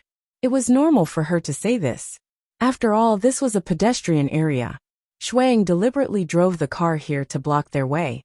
Of course, Chu Ning did not know that Yun Jian knew Shuang. Hence she said this. I'm looking for her. Shuang frowned slightly. His slender finger pointed in the direction of Yun Jian, and an innate murderous aura shocked everyone present. The 4 leaders of the Yanhan organization were all handsome and dashing, and they were all quite young. This was what Yun Jian knew. I know him. Yun Jian remained silent for 2 seconds before speaking to Chu Ning and the others. Why don't you guys leave first? I won't be going to the party. Yun Jian knew that Shuang wouldn't come looking for her for no reason. Furthermore, it had been a long time since Ce went to the ancient tomb, and there was still no news of her. Hence she spoke to Chu Ning and the others. Ah, you're not going? Chu Ning muttered, then pursed her lips and said, all right. Yun Jian nodded and got into Shuang's sports car. Shuang drove the sports car into the distance. Finally, it stopped at a quiet and deserted place. Did something happen to him? Yunjian didn't wait for Shuang to speak and asked hurriedly. She didn't even notice the nervousness in her voice. Shuang frowned and nodded at Yunjian. Then he said, Young master entered the ancient tomb in the south with Adam and Mo Senator not long after. We lost contact with him. Our communication device was cut off. We can't contact him. Shuang sounded serious and nervous when he said this. How long has he been in the ancient tomb? Yunjian didn't care why Shuang came looking for her after Ce went missing. She asked hurriedly. About 10 days. They prepared food when they went in. But if they don't come out after a long time, I'm afraid. Shuang didn't continue.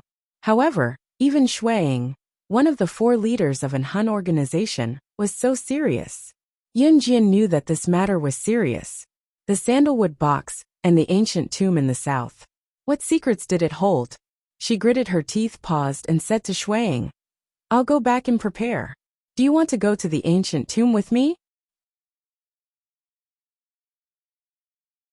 Chapter 206. Shuang frowned. He looked at Yunjian and said, I have to stay in the organization. Ce had told him before that even if something happened to him, Shuang had to stay in the organization in case someone took advantage of the situation. Actually, Shuang did not come to Yunjian because of Ce's instructions. He knew that Ce had no intention of hiding anything from Yunjian. A woman that could catch the eye of his young master would naturally not be an ordinary person. That was why Shuang came to Yunjian to ask for help. And obviously, Yunjian did not disappoint Shuang. At this moment, Shuang suddenly felt that Yunjian and his young master were a perfect match. Okay. Yunjian nodded. Yunjian naturally knew what Shuang meant. He had to stay in the Hun organization, because the Hun organization was similar to the kosher mercenaries. Once all the leaders were not in the organization, those who were hiding in the dark would take action at any time. Yunjian did not expect herself to go to the southern country so suddenly. But when she heard that something had happened to Ce, she could not sit still. A muffled voice in her heart told her that she had to find him. If he was alive, she had to see him. If he was dead, she had to see his corpse. When Yunjian came back to her senses, she had already driven her LaFerrari sports car to Country A. Country A, which was the southern country, was the location of the ancient tomb, where the sandalwood box was excavated. As for the few days that she disappeared, she asked Gejunjian to lie to Qin Yiru on her behalf. She lied that the army wanted to train the group of special forces candidates better, and that they would undergo long-term closed training. Even the school had reported it. Yunjian took the detailed map that she got from Shuang and drove her car at the speed of light. She did not drive to Country Z. Instead, she parked her car at the provincial airport and bought a ticket to Country A. It was already 4 o'clock in the afternoon when the ancient tomb of the sandalwood box was excavated in Country A, which was a relatively poor country. She rushed to the ancient tomb without stopping. The ancient tomb was located in a deep ravine. When Yunjian arrived, she could see many tents set up around it. Yunjian carried a lot of things she had prepared in advance and was about to enter the tomb. Little girl, wait. Suddenly, a deep voice stopped Yunjian in her tracks. Yunjian turned around to look. He saw a solemn middle-aged man standing in front of him. This man held a lot of archaeological equipment in his hands and wore a pair of glasses on the bridge of his nose.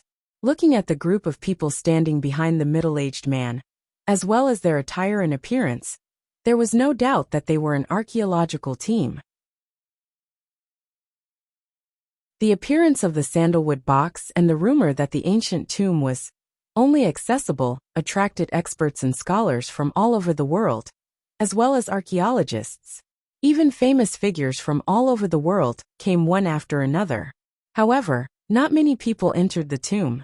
There was even a large group of people from all over the world stationed here, but very few actually dared to enter the tomb. Naturally, he was afraid that once he entered the tomb, he would not be able to come out. It was just like the previous few batches of people who entered the tomb and never came out again. Just now, the middle-aged man called out to Yunjian in Chinese, so it was obvious that he was from country Z. However, the middle-aged man looked at Yunjian and asked, "Little girl, you are from country Z, right?" Yunjian nodded slightly.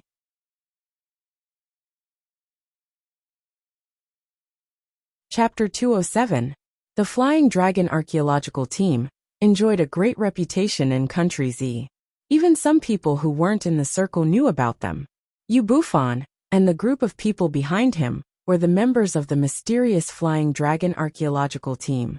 Although Yunjian wasn't in the circle, she had heard about the Flying Dragon Archaeological Team. She nodded at Yu Bufan and said, "That's right, I want to enter the tomb." When Yunjian said this, not only Yu Bufan, but also the group of teammates behind him gasped. Did this little girl not know about the situation here or what? She actually said that she wanted to enter the tomb in such a relaxed tone. Didn't she know about the rumor of only entering and not leaving in the ancient tomb? "A little girl, are you alone?" Yu Bufan swallowed his saliva and asked. Actually, when Yu Bufan saw Yunjian carrying a bulging backpack just now, he casually guessed that she wanted to enter the tomb. He didn't expect her to really enter the tomb. And she was alone.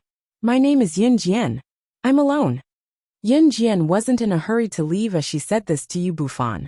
It was her first time here, so she could get a feel of the situation here. However, there was one thing that she could guarantee. She would definitely go down this tomb. Ahem, haven't you heard of the rumor about the ancient tomb? We've been stationed here for a long time. Many people have entered the tomb, but none of them have come out alive. Even so, do you still want to enter? Yu Bufan kindly reminded her. If Yunjian wasn't from country Z, Yu Bufan might not have stopped Yunjian. He just didn't want to see people making unnecessary sacrifices. "Yes, I have to enter." Yunjian agreed with Yu Bufan. The reason why she had to enter was firstly because of CE, and secondly, because the ancient tomb contained the secret of the sandalwood box. It wasn't that she didn't want to know the reason why she was reborn. She, too, was very eager to find the answer. If she could be reborn, then if she found the secret of her rebirth, would she be able to revive her brother? Although this was just empty talk, Yunjian was willing to give it a try. She had even encountered such a rare thing like being reborn. Perhaps her brother could be revived too? Alright, if you really want to enter the tomb, I have 2 friends here who are going to enter the tomb tomorrow. If you don't mind, you can go with them. Yu Bufan said. In order to prove that he was not a liar, he deliberately explained. It's like this. My 2 friends have been waiting here for several days. They have already gathered a group of people who want to go into the tomb together. Since you all want to go into the tomb, and we don't know what will happen when we enter the tomb, my friends plan to gather a group of people to go together. This way, we can take care of each other. Yu Bufan didn't mention that his friends' were. This was used as his groups as a Z? S teams 4 team. Yu Bufan was overjoyed when he heard this. He hurriedly brought Yunjian to find his 2 friends. Although Yunjian didn't look powerful, it was always good to have one more person as a guarantee and a sense of security. Yu Bufan's 2 friends were about the same age as him. When they saw Yunjian, they expressed their goodwill towards her. Yu Bufan's 2 friends were one tall and one short.